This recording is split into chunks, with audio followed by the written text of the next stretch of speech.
अच्छा, दिसंबर के हमने हमारा आखिरी महीना है 2021 का जो खत्म हुआ, उसके आज हमने करंट अफेयर्स को डिस्कस करना है। अगर उससे पहले आप लोगों ने आज हर जगह देखा होगा कि 2022 स्टार्ट हुआ तो हर जगह एक चीज़ चल रही है 1122। 1122 की हर कोई बात कर रहा है, तो लोग तो वैसे मज़ाक से बात कर रहे हैं, तो आप लोगों को ये पता होना चाहिए कि 1122 रेस्क्यू जो-सी है ये आपका एक तरह से क्वेश्चन है पीपीएससी का या वन पेपर किसी भी एमसीक्यू एग्जाम का। तो वो क्या पूछ सकते हैं, वो आपसे ये पूछ सकते हैं कि जो 1122 रेस्क्यू थी, एक तो आपको ये तो सबको आइडिया होगा कि शरफ के दौर में या परवेज इलाही के दौर में परवेज इलाही ने ये शुरू करवाई थी सर्विस।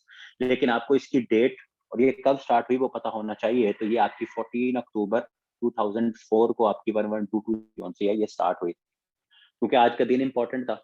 हर जगह 1122 इस तरह से बातें हो रही थी, तो मेरे ज़हन में आया कि ये भी आप लोगों को इस तरह से पता होना चाहिए कि 1122 एक जो सर्विस इमरजेंसी सर्विस है आपकी, ये कब स्टार्ट हुई थी 2004 में। तो दिसंबर की बात करें हमारे पास, तो दिसंबर में हमारे पास सबसे पहला ही जो दिसंबर की डेट है, वो एक लॉ से स्टार्ट हुई। हमारे जो प्रेज़िडेंट साहब हैं आरिफ अलवी, उन्होंने एक जो-सा है बिल पास किया, और जब बिल पास हो जाता है, जब उसको आपका प्रेज़िडेंट साइन कर देता है, तो वो एक्ट बन जाता है।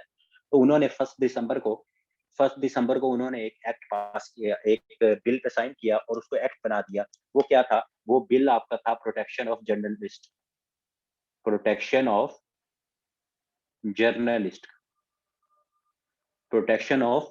Journalist and media. तो ये आप लोगों को सबसे पहले जब आपका मंथ ये महीना स्टार्ट हुआ, इसके अंदर सबसे पहला क्या काम हुआ? पहला स्टार्ट होते ही जर्नलिस्ट का और मीडिया पर्सन्स का तहफ़्फ़ुज़ करने के लिए आपके प्रेज़िडेंट साहब ने एक बिल जो-सा है उसको एक्ट की शक्ल दे दी, उसको साइन कर दिया। और इसके ऊपर फिर काफ़ी सारा वो चीज़ें इसके बारे में डिस्कशन भी होती रही कि इसमें ये चीज़ सही है, ये गलत है। तो इसके रिलेटेड एक चीज़ बार-बार एक एजेंसी का नाम बार-बार रिपीट हुआ, तो आप लोगों को उसका नाम आना चाहिए, वो है आरएसएफ। तो आरएसएफ क्या है? ये आपका मीडिया के बारे में वॉचडॉग है, ये एक बड़ी एजेंसी है, जो मीडिया के बारे में चीज़ें बताती है कि कौन-सा मुल्क में मीडिया आज़ाद है, वहाँ सहाफ़ियों पे क्या बातें हो रही हैं, कोई तशद्दुद तो नहीं हो रहा, इस तरह की चीज़ें ये बताती है। तो इसका मतलब क्या है? इसका मतलब है रिपोर्टर्स विदाउट बॉर्डर। ये है रिपोर्टर्स विदाउट बॉर्डर। और ये आपकी क्या है? ये आपकी इसको कहते हैं कि ये एक तरह से मीडिया की मुहाफ़िज़ सबसे बड़ी वॉचडॉग मीडिया की ये एजेंसी है, जो कि उसके बारे में चीज़ों को देखती है। फिर उसके बाद हमारे पास यहाँ से आगे बढ़ें, तो हमारे पास 2 दिसंबर कोई ऐसा कोई इम्पोर्टेंट इवेंट नहीं था, लेकिन जैसे-जैसे हम आगे जाते हैं, 3 दिसंबर को आपको पता हो वाक़ये का सबको पता होगा, लेकिन 3 दिसंबर को वो जो सियालकोट का वाक़या हुआ, प्रियंका कुमारा एक फैक्ट्री मैनेजर थे। उनको जौन-सा है वो एक मॉब ने वहाँ क्या कहते हैं उसको लिंच किया, उसको मारा। और उसके हवाले से अगर हम देखें, तो ये 3 दिसंबर को एक वाक़या हुआ था। तो इसके रिलेटेड कुछ चीज़ें मेबी आप लोगों से पूछी जा सकती हैं। लेकिन उसके रिलेटेड जो मुझे चीज़ इम्पोर्टेंट लगी, जो आप लोगों से उस वाक़ये के रिलेटेड पूछी जा सकती हैं। तो एक तो आपसे ये पूछी जा सकती है कि जो प्रियंका कुमारा साहब थे, वो एक तो कौन-सी कंपनी में काम करते थे? एक तो आपको पता है सियालकोट में। सियालकोट की स्पोर्ट्स और लेदर क्या कहते हैं टेक्सटाइल की एक इंडस्ट्री है, उसका नाम है राजको।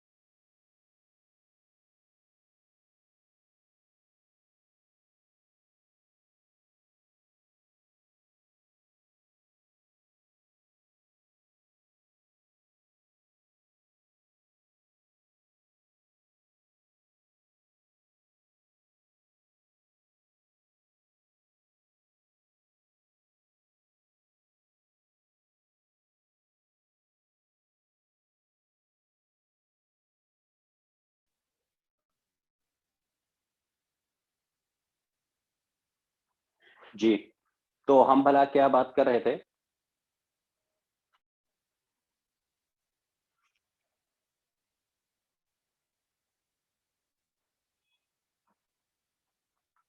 अब वॉइस आ गई है मेरी?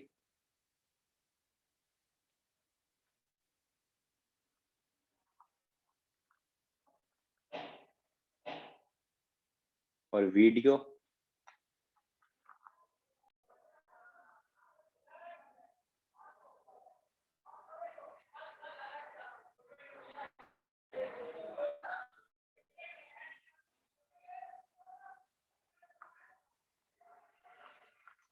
चैलेंज। तो हम प्रियंका कुमारा साहब की जो मैं बात कर रहा था, तो उसकी मैं इंडस्ट्री जो हमारे पास फैक्ट्री है उसकी बात कर रहा था। तो वो आपको पता होना चाहिए, वो एक बड़ी फेमस फैक्ट्री है, उसका नाम है राजको इंडस्ट्रीज। तो वहां वो काम करते थे।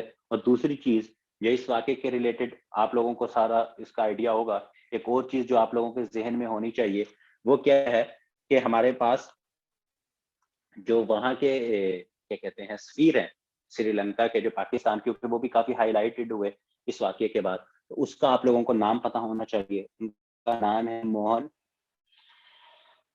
विजय विक्रमा। विजय विक्रमा। ये क्या है? ये श्रीलंकन हाई कमिश्नर है टू पाकिस्तान। ये मोहन विजय विक्रमा साहब कौन है? ये जोन से हैं, ये आपके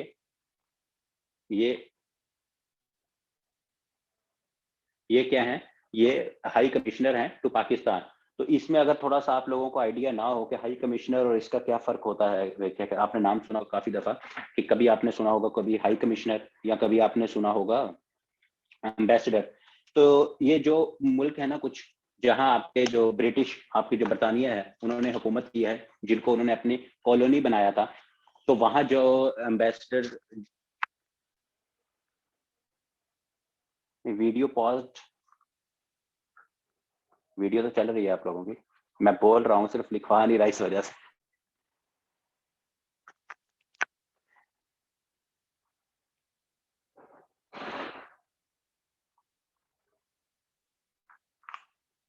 एक सेकंड रुको।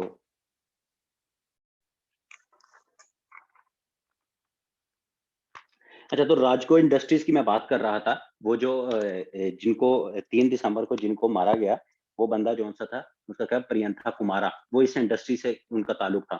और ये जो सा स्पोर्ट्स और टेक्सटाइल वगैरह जो सा है, ये उनका काम इंडस्ट्रीज के रिलेटेड ये चीजों को देखती है।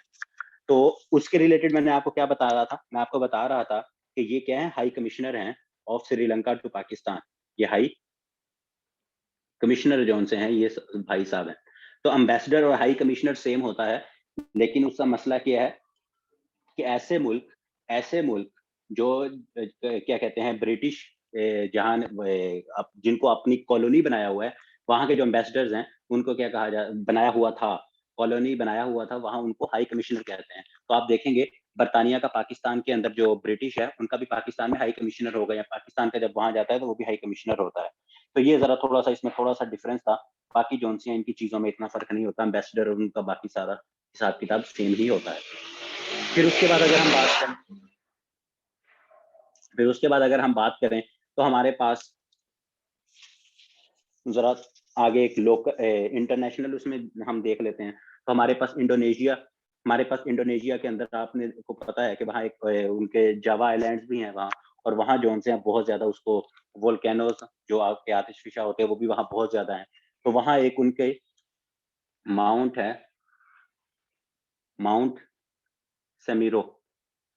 माउंट सेमिरो, तो उसका वॉल्केनो जो सा है वो इरेप्ट किया। तो ये अगर आप लोगों से इसके रिलेटेड भी चीजें पूछी जा सकती है कि यहाँ के ये वॉल्केनो जो सा है माउंट सेमिरो वॉल्केनो, ये कौन से मुल्क में, तो ये आप लोगों को पता होना चाहिए कि ये इंडोनेशिया के अंदर, ये इंडोनेशिया के अंदर ये अभी 4 दिसंबर को जो सा वहाँ इरेप्ट किया, और वहाँ काफी जो सी तबाही हुई इंडोनेशिया के अंदर, हद से ज्यादा जिसे कहते हैं ना, वहाँ काफी इश्यूज हुए। और वहाँ उनका जावा प्रोविंस था, जावा आइलैंड्स है वहाँ का ईस्टर्न जावा प्रोविंस। तो वहाँ जो सा ये सारा हिसाब किताब इनका हुआ।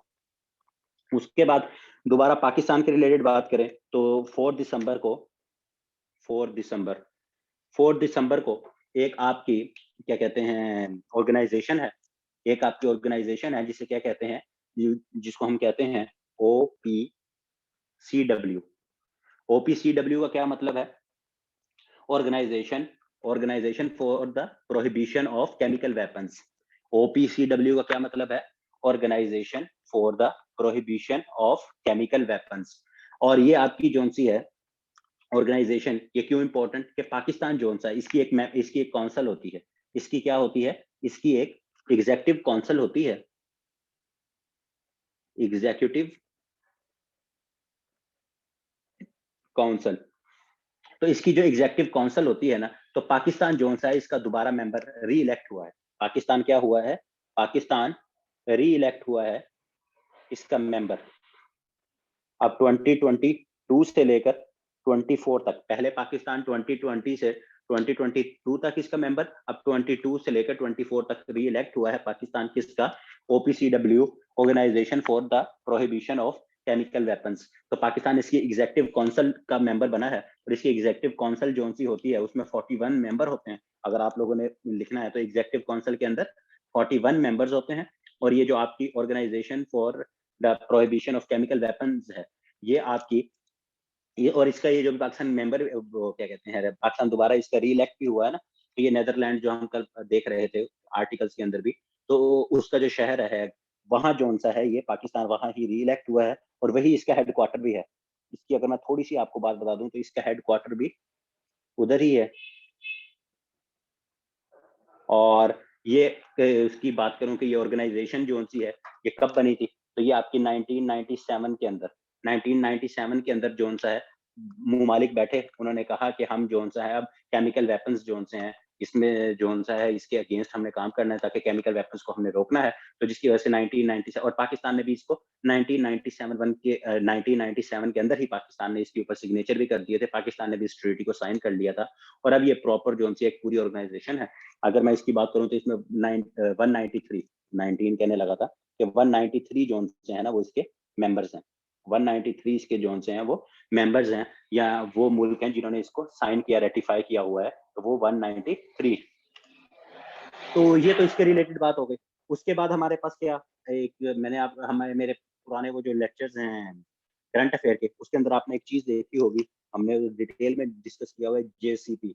JCP क्या है, judicial commission of Pakistan, judicial commission of Pakistan. तो हमने इसमें डिस्कस किया हुआ है कि judicial of commission of Pakistan क्या होता है, और इसमें का सब हिसाब किताब क्या है। क्योंकि ये अभी दोबारा न्यूज में पहले भी पिछले महीने भी रहा, अभी 6 जनवरी को दोबारा भी होगा, क्योंकि जस्टिस आयशा मलिक की दोबारा तैनाती का मसला आया हुआ है।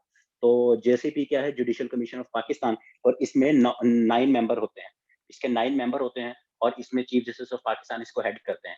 तो यहाँ ये मसला हुआ है, जो 9 मेंबर्स होते हैं वो मैंने डिटेल में आपको बताया हुआ कि 9 मेंबर कौन कौन से होते हैं। तो वहाँ एक मेंबर होता है, वो होता है एक्स जज ऑफ सुप्रीम कोर्ट, एक एक्स जज जो रिटायर्ड जज होता है, रिटायर्ड जज, वो भी इसका एक मेंबर होता है, 1 ऑफ 9 मेंबर। तो वो जो 9 मेंबर होते हैं उनमें से एक जो रिटायर्ड जज इसका मेंबर होना होता है, वो पहले आप अगर आप देखो तो उसमें मैंने आपको जस्टिस रिटायर्ड दोस्त मोहम्मद खान जो है उसका नाम लिखवाया था। लेकिन अब ये जुडिशियल कमीशन ऑफ पाकिस्तान के नए, उनका टेन्योर खत्म हो गया, तो अब एक और हमारे जज साहब हैं, मोहतरम जज साहब, जस्टिस सरमद जलाल उस्मानी, जस्टिस सरमद जलाल उस्मानी। तो ये अब क्या बने हैं, ये इसके नए मेंबर बने हैं, 1 ऑफ 9 मेंबर। बाकी इसके जो 9 मेंबर हैं वो अभी सेम ही हैं, क्योंकि बाकी 8 मेंबर जो हैं, क्योंकि उसमें चीफ जस्टिस होते हैं, मोस्ट सीनियर कुछ जजेस होते हैं, तो वो जजेस वैसे ही के वैसे ही हैं। फिर आपके अटॉर्नी जनरल होते हैं, सुप्रीम कोर्ट बार का एक नुमाइंदा होता है, और आपका अटॉर्नी जनरल होता है, तो बाकी मेंबर ऑलमोस्ट वही हैं। तो लेकिन ये एक जस्टिस सरमद जलाल उस्मानी साहब जो से हैं, ये आपके जस्टिस हैं एक्स, तो ये जो से अभी दोबारा जस्टिस दोस्त मोहम्मद खान की जगह जुडिशियल कमीशन ऑफ पाकिस्तान के अंदर आए हैं।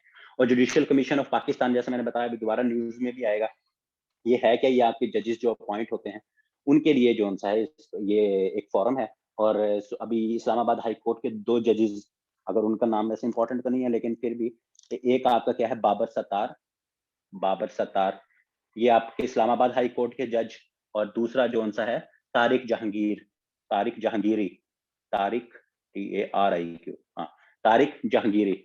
तो ये भी इन्होंने 2 जजेस जो से हैं उनको परमानेंट किया है। ये कहाँ किया है, इस्लामाबाद हाई कोर्ट के अंदर।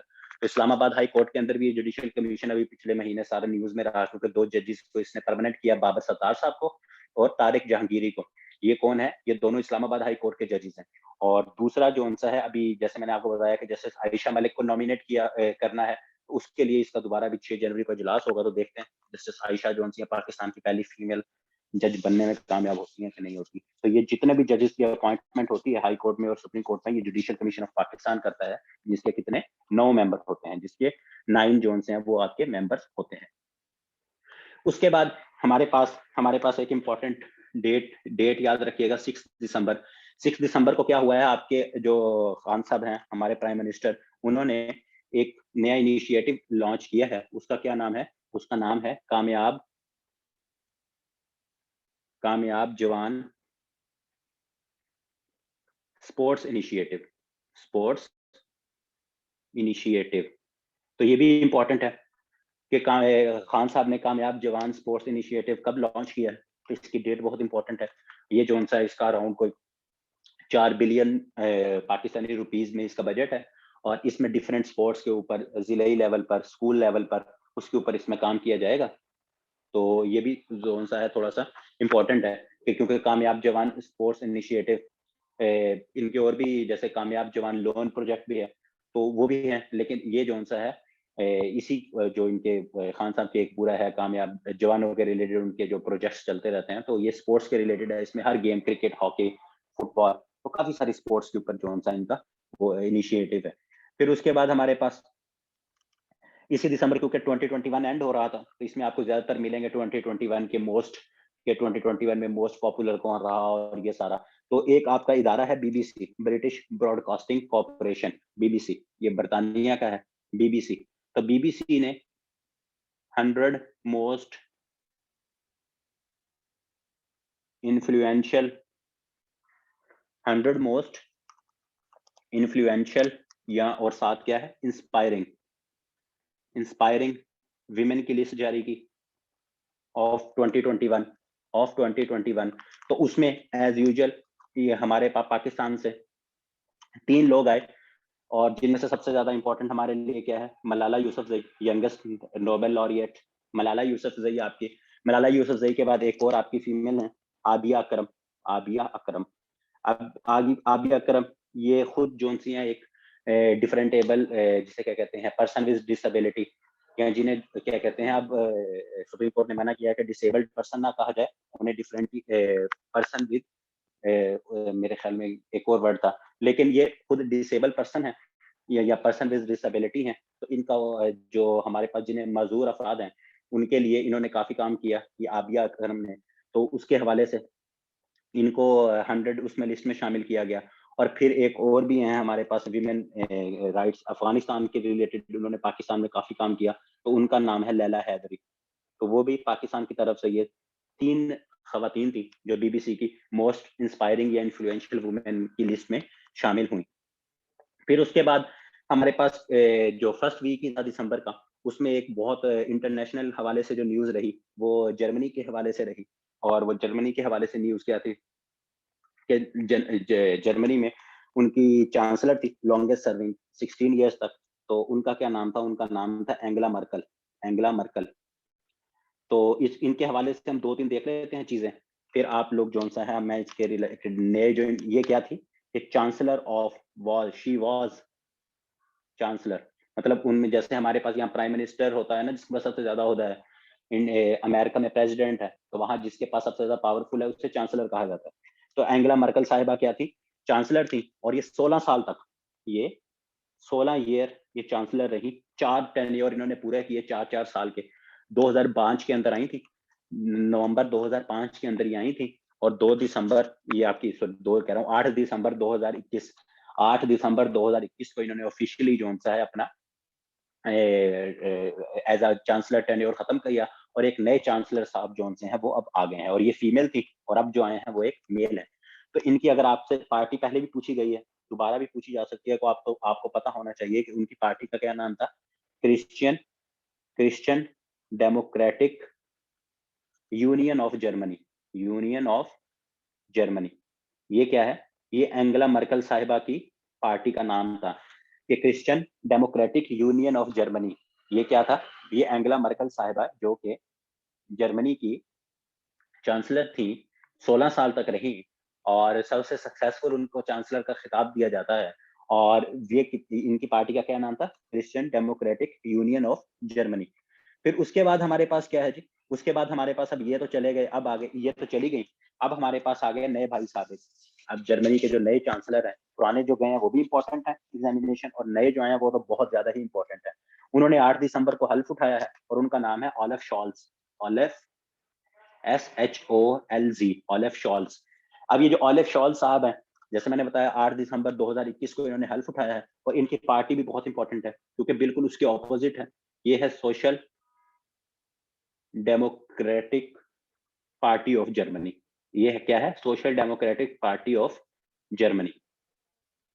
तो इन दोनों की आपको पार्टीज भी पता होनी चाहिए, और इन दोनों का नाम भी आप लोगों को पता होना चाहिए कि ये जो अब नए इंसान आए हैं ये क्या है। अब ये देखते हैं तब तक ये चांसलर रहते हैं। तो ये एक मेल है, और दूसरी जो एंगेला मर्कल साहिबा थी वो एक फीमेल थी, और उन्होंने 16 साल तक जर्मनी को जो सा एक सक्सेसफुल उनकी गवर्नमेंट को रन किया। उसके बाद अगर हम देखें, उसके बाद हम यहाँ से थोड़ा सा आगे देखें हमारे पास और यहाँ क्या चीजें हैं। तो हमारे पास एक लिस्ट आती है 8 दिसंबर को, पाकिस्तान में जो ट्रांसपेरेंसी इंटरनेशनल है ना, उसका चैप्टर पाकिस्तान का। तो ट्रांसपेरेंसी TI क्या है? Transparency international. वो कुछ सर्वेस के करती है और उसके बाद एक रिजल्ट जारी करती है, और उन रिजल्ट में वो क्या बताती है? वो ये बताती है कि अगर आपसे क्वेश्चन क्या फ्रेम हो सकता है कि according to transparency international Pakistan, which one of the following is the most corrupt institution. तो ट्रांसपेरेंसी इंटरनेशनल ने क्या कहा है? उसने कहा है कि उसके सर्वे के मुताबिक अवाम क्या कहती है कि पुलिस जो सा है, जिनकी इंपॉर्टेंट है वो मैं बता देता हूँ। वैसे मैं आपको जनरल, जैसे मैंने जो इंपॉर्टेंट डेट है वो मैं आप लोगों को साथ बता देता हूँ, जिनकी नहीं है वो मैं आप लोगों को बस वैसे बता रहा हूँ, क्योंकि मैंने जो सा इसको डेट वाइज डाटा जो सा है वो इकट्ठा किया हुआ है, तो फिर मैं आपको साथ साथ उस लिहाज से बता रहा हूँ। जो इंपॉर्टेंट डेट्स हैं वो मैं आपको बता देता हूँ या लिखवा देता हूँ। अच्छा, तो पुलिस जो सी है वो क्या है? Most corrupt institution, most corrupt according to transparency international की जो सर्विस है उनके मुताबिक। और सेकंड जो है, सेकंड अभी जिसकी हम बात कर रहे थे वो क्या है? जुडिशरी। जो क्या है? वो क्या है आपकी? जुडिशरी। वो आपकी क्या है? जुडिशरी है। अच्छा जी, उसके बाद हमारे पास क्या है? उसके बाद हम देखते हैं हमारे पास, उसके पास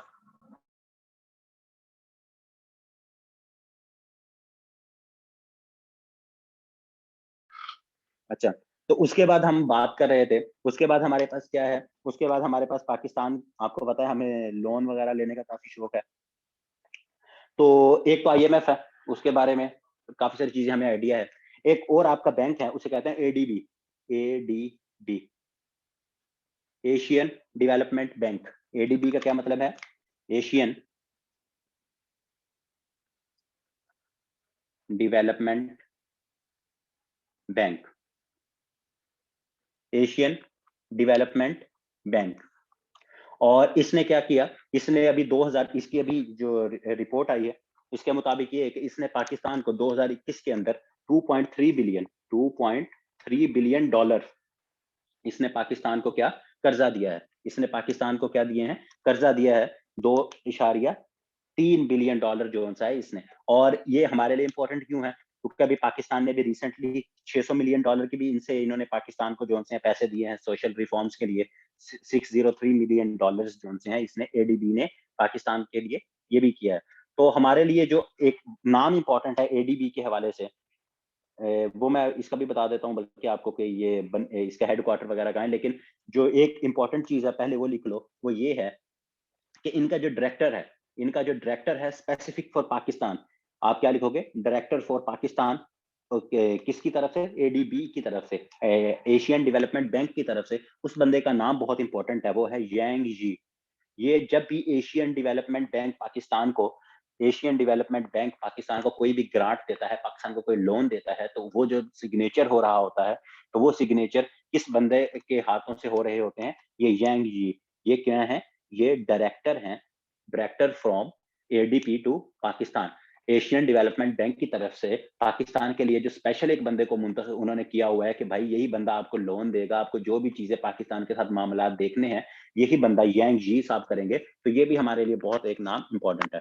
और अगर जल्दी जल्दी मैं इसका आपको बता दूं कि एशियन डेवलपमेंट बैंक जो सा है ये आपका 1966 के अंदर बना था। ये 1966 के अंदर आपका एशियन डेवलपमेंट बैंक जो सा है वो बना था। और इसका फिलीपाइंस के अंदर उनका एक शहर है, उसका नाम है, बड़ा मुश्किल सा उसका नाम है जी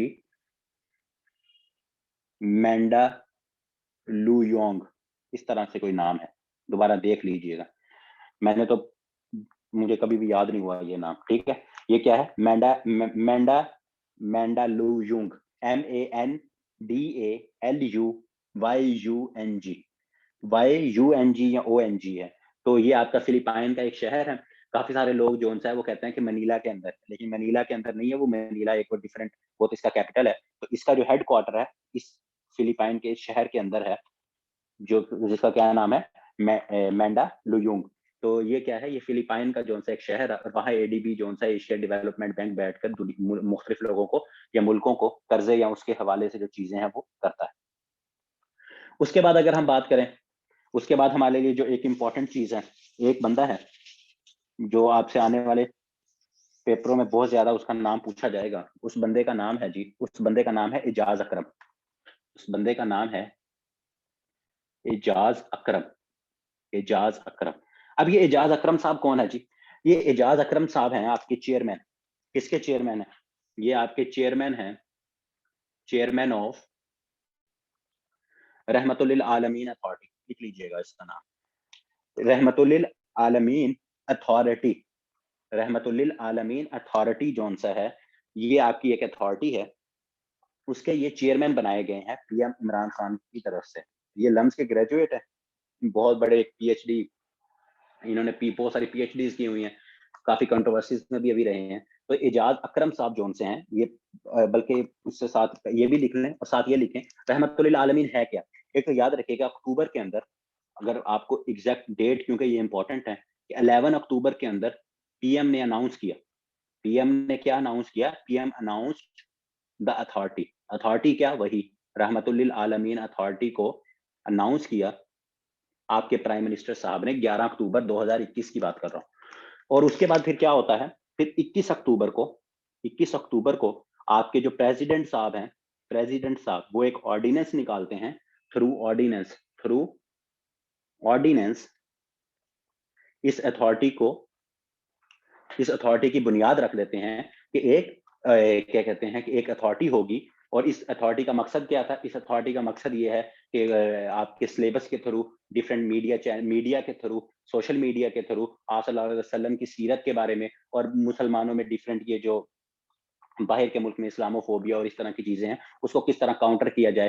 तो ये इस अथॉरिटी का मकसद था। ये इमरान खान साहब का इनिशिएटिव था, जो कि उन्होंने 11 अक्टूबर को अनाउंस किया कि ये अथॉरिटी बनेगी। और उसके कुछ दिन बाद 21 अक्टूबर को प्रेसिडेंट साहब ने उसका क्या, एक ऑर्डिनेंस के थ्रू, आर्टिकल 89 के थ्रू उन्होंने एक ऑर्डिनेंस जारी किया। और ऑर्डिनेंस के थ्रू रहमतुल्लिल आलमीन एक अथॉरिटी बन गई। और अभी दिसंबर के अंदर एजाज अकरम साहब को इमरान खान साहब ने उस अथॉरिटी का क्या, चेयरमैन जोन सा है वो लगा दिया। क्या लगा दिया? एक चेयरमैन लगा दिया। उसके बाद अगर हम देखें तो उसके बाद ये हमारे पास क्या आ जाता है, एक इंसान है, एक इंसान तो नहीं है, मुल्क है गैम्बिया। तो गैम्बिया के अंदर एक इलेक्शन होते हैं, और वहां के एक प्रेसिडेंट साहब जोन से हैं वो मुंतखब हो जाते हैं। वैसे तो हमारे लिए इतने इंपॉर्टेंट ना होते, लेकिन अल्लाह भला करे खान साहब का, कि खान साहब ने इनके लिए ट्वीट कर दी। जब खान साहब ने इनके लिए ट्वीट कर दी तो हमारे लिए भी इंपॉर्टेंट हो गए। तो ये गैम्बिया के एक प्रेसिडेंट साहब हैं, उनका क्या नाम है? अडामा बारो, BARRO। ये अडामा बारो साहब जोन से है ना, अडामा बारो साहब, इनके लिए क्या है, इनके लिए इमरान खान साहब ने ट्वीट की, ये इलेक्शन जीते, क्योंकि वहां के मुल्क के अंदर वहां सिविल वॉर चल रही थी। इनसे पहले एक क्या कहते हैं, इनके प्रेसिडेंट थे, उनका क्या नाम था? उनका नाम था याहिया। उनका नाम याहिया, पूरा मेरे ख्याल में मुझे याद नहीं है, लेकिन फर्स्ट नाम मुझे याद है, याहिया। तो ये पहले भी इलेक्शन जीते थे, ये जो अडामा बारो साहब थे। तो जो याहिया साहब थे ना, वो पहले पुराने, जिसे कहते हैं कि पुराना बंदा अपनी गद्दी नहीं छोड़ता, तो उसने कहा कि भाई मैं नहीं मानता इन इलेक्शंस को। तो इस तरह से वहां मसला चल रहा था। फिर बाहर और मुल्कों ने UN के पीस कीपर जो होते हैं मिशन, उन्होंने इंटरवीन कर के उस बंदे को भगाया, और दोबारा इलेक्शन हुआ, और फिर ये बंदा दोबारा जीता है। जिसकी वजह से खान साहब ने कहा कि इस बंदे की काफी स्ट्रगल है, तो खान साहब ने इसको मुबारकबाद दी कि भाई इलेक्शन जीत गए। तो जिस वजह से अब हमें भी ये बंदे का नाम याद करना पड़ेगा कि गैम्बिया का प्रेसिडेंट जोन सा है वो कौन है, जो अभी न्यू इलेक्टेड हुआ है, क्योंकि हमारे खान साहब ने उसको मुबारकबाद दिया, तो वो है बारो, अडामा बारो साहब। तो यहाँ तक तो ये चीजें हो गई। फिर हमारे पास क्या आता है, हमारे पास अब 2-3 जो ये चीजें अभी आने वाली हैं, ये ज़्यादा इम्पोर्टेंट है, इनको ज़रा गौर से देखिएगा। एक तो हमारी एक कॉन्फ्रेंस हुई 9 दिसंबर को, डेट इम्पोर्टेंट है। 9 दिसंबर को एक कॉन्फ्रेंस होती है, उसका क्या नाम था? इस्लामाबाद कॉन्क्लेव। उसका क्या नाम था? Islamabad conclave conference. ये आपके 2021 में, कि मतलब इसका नाम था इस्लामाबाद कॉन्क्लेव 2021। ये इस्लामाबाद के अंदर हुई। इसमें पाकिस्तान क्या कहते हैं, कॉन्फ्रेंस में क्या था, बस खान साहब थे और भी डिफरेंट जो स्कॉलर्स थे, बहुत जो उनसे हैं, कुछ सहाफ़ी थे, हमारे नेशनल सिक्योरिटी के एडवाइजर मोहित यूसुफ साहब थे। तो इन सब ने पाकिस्तान के सिक्योरिटी के बारे में, पाकिस्तान को क्या चैलेंजेस हैं, अफगानिस्तान के इशू को किस तरह से डील करना है, और सारे मामलात जो हैं उनके हवाले से ब्रीफ किया, चीज़ों को बताया। और यहाँ खान साहब ने एक बहुत जो-सा है उसको ऑफिशियली ये बताया कि बाइडेन साहब एक डेमोक्रेसी का समिट कर रहे थे। उन्होंने कहा कि हम उस समिट में क्यों नहीं जा रहे? चाइना का क्या मसला है? और ये सारी चीज़ें जो-सी हैं इसमें की, तो इसकी आपको डेट इम्पोर्टेंट याद होना चाहिए कि इस्लामाबाद कॉन्क्लेव 2021 कब हुआ? 9 दिसंबर 2021 को। यहाँ मैंने एक बात की बाइडेन साहब की, तो ये खान साहब ने 9 दिसंबर को ये बात क्यों की? क्योंकि अगला दिन था 10 दिसंबर। कितनी इंपॉर्टेंट चीज़ है ये कि 9 दिसंबर के बाद क्या आता है? 10 दिसंबर आता है। तो 10 दिसंबर को क्या हुआ? 10 दिसंबर को, सॉरी 10 नहीं, 9 और 10, 9 और 10 2 दिन। 9 और 10 2 दिन क्या है? बाइडेन साहब जो उनसे हैं, आपके बाइडेन, जो बाइडेन यूएस के जो प्रेसिडेंट हैं, उन्होंने एक वर्चुअल, वर्चुअल क्या होता है? Online, virtual democracy democracy summit, उन्होंने ऑनलाइन एक समिट मुनक्किद करवाया, जिसको उसका जिसका क्या नाम दिया गया, जिसको कहा गया कि ये बाइडेन साहब का डेमोक्रेसी समिट है, और इसके अंदर पूरी दुनिया से 111 लीडर्स ने शिरकत की। ऐसे मुल्क जिनमें डेमोक्रेसी थी, वहां के लोगों को बुलाया गया, चाइना को नहीं बुलाया गया, और उसके बाद रशिया को भी नहीं बुलाया गया, क्योंकि वो डेमोक्रेट क्या कहते हैं, डेमोक्रेसी नहीं है उनकी गवर्नमेंट, वहां वहां की जो गवर्नमेंट है वो डेमोक्रेसी पे बिलीव नहीं रखती। तो बाइडेन साहब जो है वो समझते हैं कि मैं बहुत ज्यादा रखता हूँ, तो इसलिए चाइना को उन्होंने नहीं बुलाया। तो पाकिस्तान ने, हमारे लिए इंपॉर्टेंट क्या है कि पाकिस्तान वॉज इनवाइटेड, ये इंपॉर्टेंट है कि पाकिस्तान वॉज इनवाइटेड, पाकिस्तान को इनवाइट किया गया था, but Pakistan did not participate, in Biden's virtual democracy summit. तो डिफरेंट रीजंस, कोई चाइना, कोई अलहदा और बातें हैं, कि कुछ कह रहे हैं कि पाकिस्तान नहीं चाहता था, जो भी हिसाब किताब था, लेकिन पाकिस्तान ने इस समिट में शिरकत नहीं की। खान साहब ने करनी थी, लेकिन पाकिस्तान ने एंड में अमेरिका को कह दिया कि हम नहीं आएंगे, एब्सोल्युटली नॉट। एक दफा और हमसे एब्सोल्युटली नॉट सुन लो। तो हमारे लिए इंपॉर्टेंट इस वजह से था कि पाकिस्तान को इनवाइट किया गया था, लेकिन पाकिस्तान ने इसमें शिरकत नहीं की। और ये कब हुआ? 9 से 10, 2 दिन ये चलता रहा, और इसमें टोटल 111 जो से लीडर्स ने शिरकत की थी।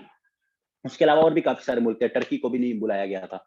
टर्की को बुलाया नहीं गया था कि वहां था ये बर्दवान साहब जो से हैं, हम तो उनको भी नहीं बुलाया गया था। तो इस तरह से और भी काफी सारे मुल्क थे जिनको नहीं बुलाया गया था, लेकिन पाकिस्तान के लिए रिलेटेड ये चीज है कि पाकिस्तान को बुलाया गया था, लेकिन पाकिस्तान ने शिरकत करना दोबारा नहीं की।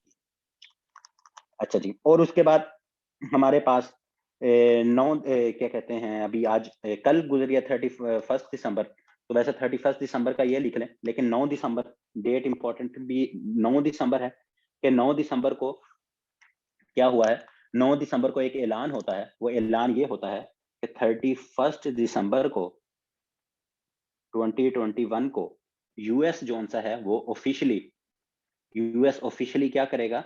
एंड करेगा it's combat mission. Combat mission क्या होते हैं बताता हूँ। कम्बैट मिशन इन इराक, के वहां यूएस की जो फोर्सेस थी ना, वो डिफरेंट, कभी जो वहां दाइश है, कभी और वहां के जो दहशतगर्द हैं, उनके खिलाफ लड़ाई में जो सा है वो ऑपरेशन करती थी। तो यूएस ने अब क्या कहा है कि 31 दिसंबर 2020 के बाद, 31 दिसंबर 2021 के बाद उनकी जो फोर्सेज हैं वहां किसी भी कॉम्बैट मिशन में हिस्सा नहीं लेंगी, वहां स्टे करेंगी, सिर्फ अपनी, जैसे उनकी वहाँ एम्बेसी है या कोई और डिफरेंट एसेट्स हैं उनको प्रोटेक्ट करने के लिए, लेकिन वहाँ कोई ऑपरेशन जोन हैं वो नहीं कंटिन्यू करेंगे। तो ये जोन सा, ये भी बहुत इंपॉर्टेंट आप लोगों के लिए डेट है कि 31 दिसंबर के बाद अब इराक के अंदर जो यूएस है उनकी फोर्सेस कोई भी कम्बैट मिशन के अंदर हिस्सा नहीं लेंगी। उसके बाद हमारे पास अनदर इंपॉर्टेंट डेट 10 दिसंबर। 10 दिसंबर को क्या हुआ जी, कराची जोन सा है, कराची के अंदर एक ग्रीन लाइन बीआरटी बस बनी है। ग्रीन लाइन बीआरटी, बीआरटी क्या होती है? बस रैपिड ट्रांजिट। बीआरटी का क्या मतलब होता है? बस रैपिड ट्रांजिट। तो ग्रीन लाइन बीआरटी जो आपकी बनी है, ये 10 दिसंबर को वहां खान साहब ने, आपके पीएम इमरान खान साहब ने इसका इफ्तिताह किया है। तो 2-3 चीजों से भी पूछा जा सकता है कि इसका इफ्तिताह किसने किया? तो इमरान खान साहब ने किया है। और कब किया है? 10 दिसंबर को किया है। और इसका नाम क्या है जी? इसका नाम क्या है? Green line. जैसे लाहौर में ऑरेंज लाइन चल रही है, तो ऑरेंज लाइन तो ऐसे ट्रेन है, लेकिन ये तो बस है, बीआरटी है। तो इसी तरह बीआरटी पेशावर भी है आपकी। तो अब कराची में जो सी भी है वो ग्रीन लाइन के नाम से वहां भी एक बीआरटी स्टार्ट हो गई। उसके बाद हमारे पास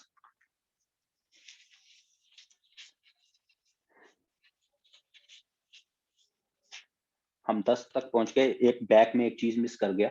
8 दिसंबर, 8 दिसंबर को बिपिन रावत साहब, बिपिन रावत साहब जो उनसे हैं, उनका हेलीकॉप्टर क्रैश कर जाता है और वो फोत हो जाते हैं। ये क्या थे?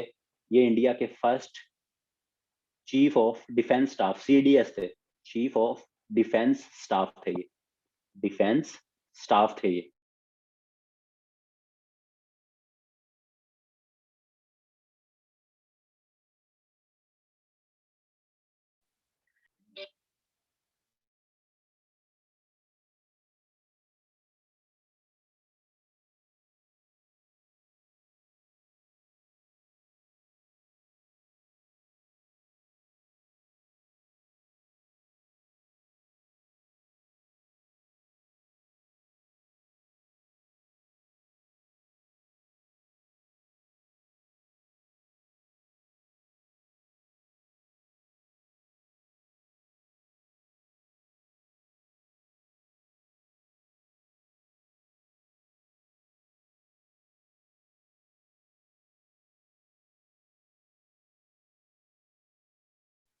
जी जी, बस एक सेकंड, एक सेकंड, एक सेकंड रुको।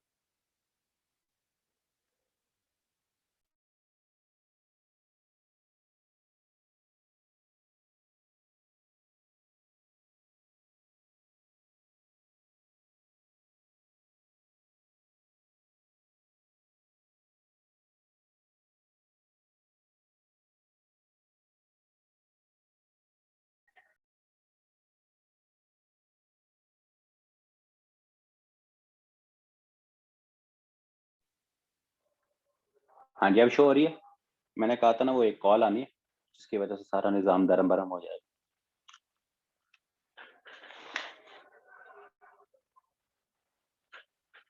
चैलेंज। अच्छा, हम बिपिन रावत साहब की बात कर रहे थे। बिपिन रावत साहब क्या हैं? First chief of defence staff, CDS हैं। और ये पहले चीफ ऑफ आर्मी स्टाफ भी पहले इंडिया के रहे। तो फिर मोदी साहब ने एक नई पोजीशन क्रिएट की, सीडीएस की, जिसमें सबको उन्होंने कहा कि मैनेज वगैरह ये सब करने के लिए। तो इनका हेलीकॉप्टर, अगर ये भी पूछा जा सकता है कि किस तरह इनकी डेथ हुई थी, तो इनकी डेथ हुई है हेलीकॉप्टर क्रैश से, हेलीकॉप्टर क्रैश से। और ये कब हुई है? 8 दिसंबर को। और इनके साथ फैमिली भी थी, इनकी बीवी भी थी मेरे ख्याल में। तो मतलब बीवी तो कंफर्म थी और फैमिली मेंबर पता नहीं, लेकिन बीवी साथ थी। तो उन समेत जो सा ये क्रैश में उनकी डेथ हो गई, बिपिन रावत। और ये क्या थे? सीडीएस थे, पहले सीडीएस थे, उससे पहले ये ओहदा नहीं था इंडिया में। तो अभी तक नई सीडीएस की अपॉइंटमेंट नहीं हुई। तो जब वो आए, वो हो जाएगी, तो नए सीडीएस के साथ हम जो है आपके साथ रब्ता करेंगे कि अब कौन आया, वो हम देखें। उम्मीद है शायद अगले महीने में कोई नया सीडीएस अपॉइंट हो जाए।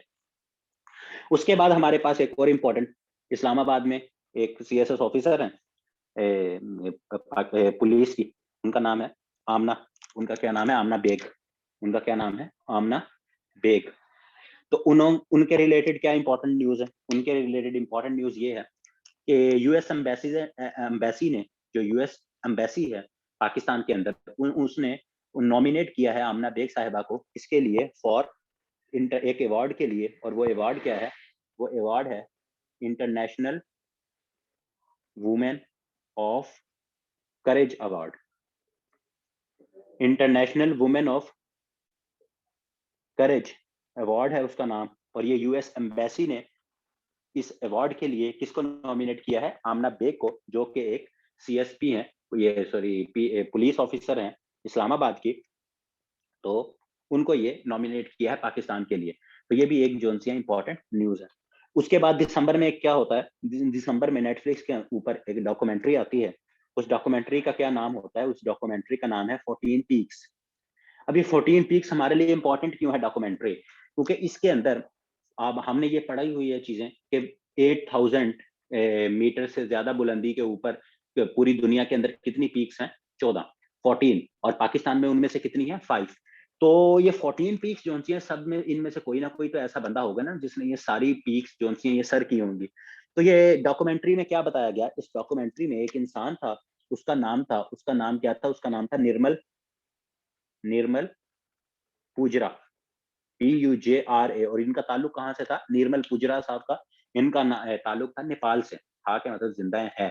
तो इनका क्या ताल्लुक है? नेपाल से। तो ये इस नेटफ्लिक्स डॉक्यूमेंट्री के अंदर इनको क्यों दिखाया गया? क्योंकि इनके पास यूनिक रिकॉर्ड है। इनके पास यूनिक रिकॉर्ड क्या है कि इन्होंने less than less than 7 month, इन्होंने लेस देन 7 मंथ के अंदर ये 14 की 14 पीक्स जो कि 8000 मीटर से ज्यादा की बुलंदी के ऊपर है, पूरी दुनिया में कितनी है?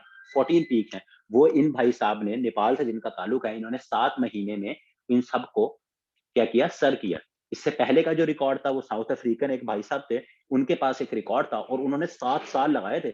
ऑलमोस्ट जिसे कहते हैं 8 साल लगा दिए थे। 7 साल और 300 कुछ दिन, 360 पता नहीं कितने, तीन मैं अगर एग्जैक्ट बताऊं तो आई थिंक 300+ डेज थे उसमें। तो ऑलमोस्ट 8 इयर्स इससे पहले का रिकॉर्ड था कि ये सब चोटियों को सर करने का। और ये है भी बड़े यंग से है ना, ये निर्मल पुजरा साहब जो उनसे हैं। तो ये 14 पीक्स के नाम से डॉक्यूमेंट्री भी आई है। अगर पूछ ले रही है 14 पीक्स किस बंदे के ऊपर है, तो इस बंदे के ऊपर, निर्मल पुजरा के ऊपर। और इस बंदे की किस वजह से इसके ऊपर डॉक्यूमेंट्री बनी कि जो 14 पीक्स हैं, इस बंदे ने लेस देन 7 मंथ के अंदर इन सबको क्या किया है? इन सबको सर किया है, इस अकेले बंदे ने। और जिसका ताल्लुक कहाँ से है? इस बंदे का ताल्लुक नेपाल से है।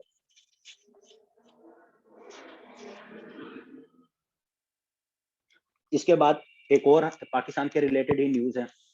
एक बंदे का नाम लिख लें, ज़ेडान इकबाल। ये पाकिस्तानी बॉर्न ब्रिटिश बंदा है, मतलब पाकिस्तान से ताल्लुक है इसका, लेकिन पैदा जो ब्रिटिश के अंदर हुआ, इसके माँ बाप पाकिस्तानी थे।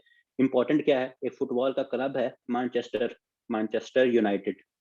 तो मैनचेस्टर यूनाइटेड में ये फर्स्ट पाकिस्तानी बॉर्न है जो खेला है, ज़ैदान इकबाल।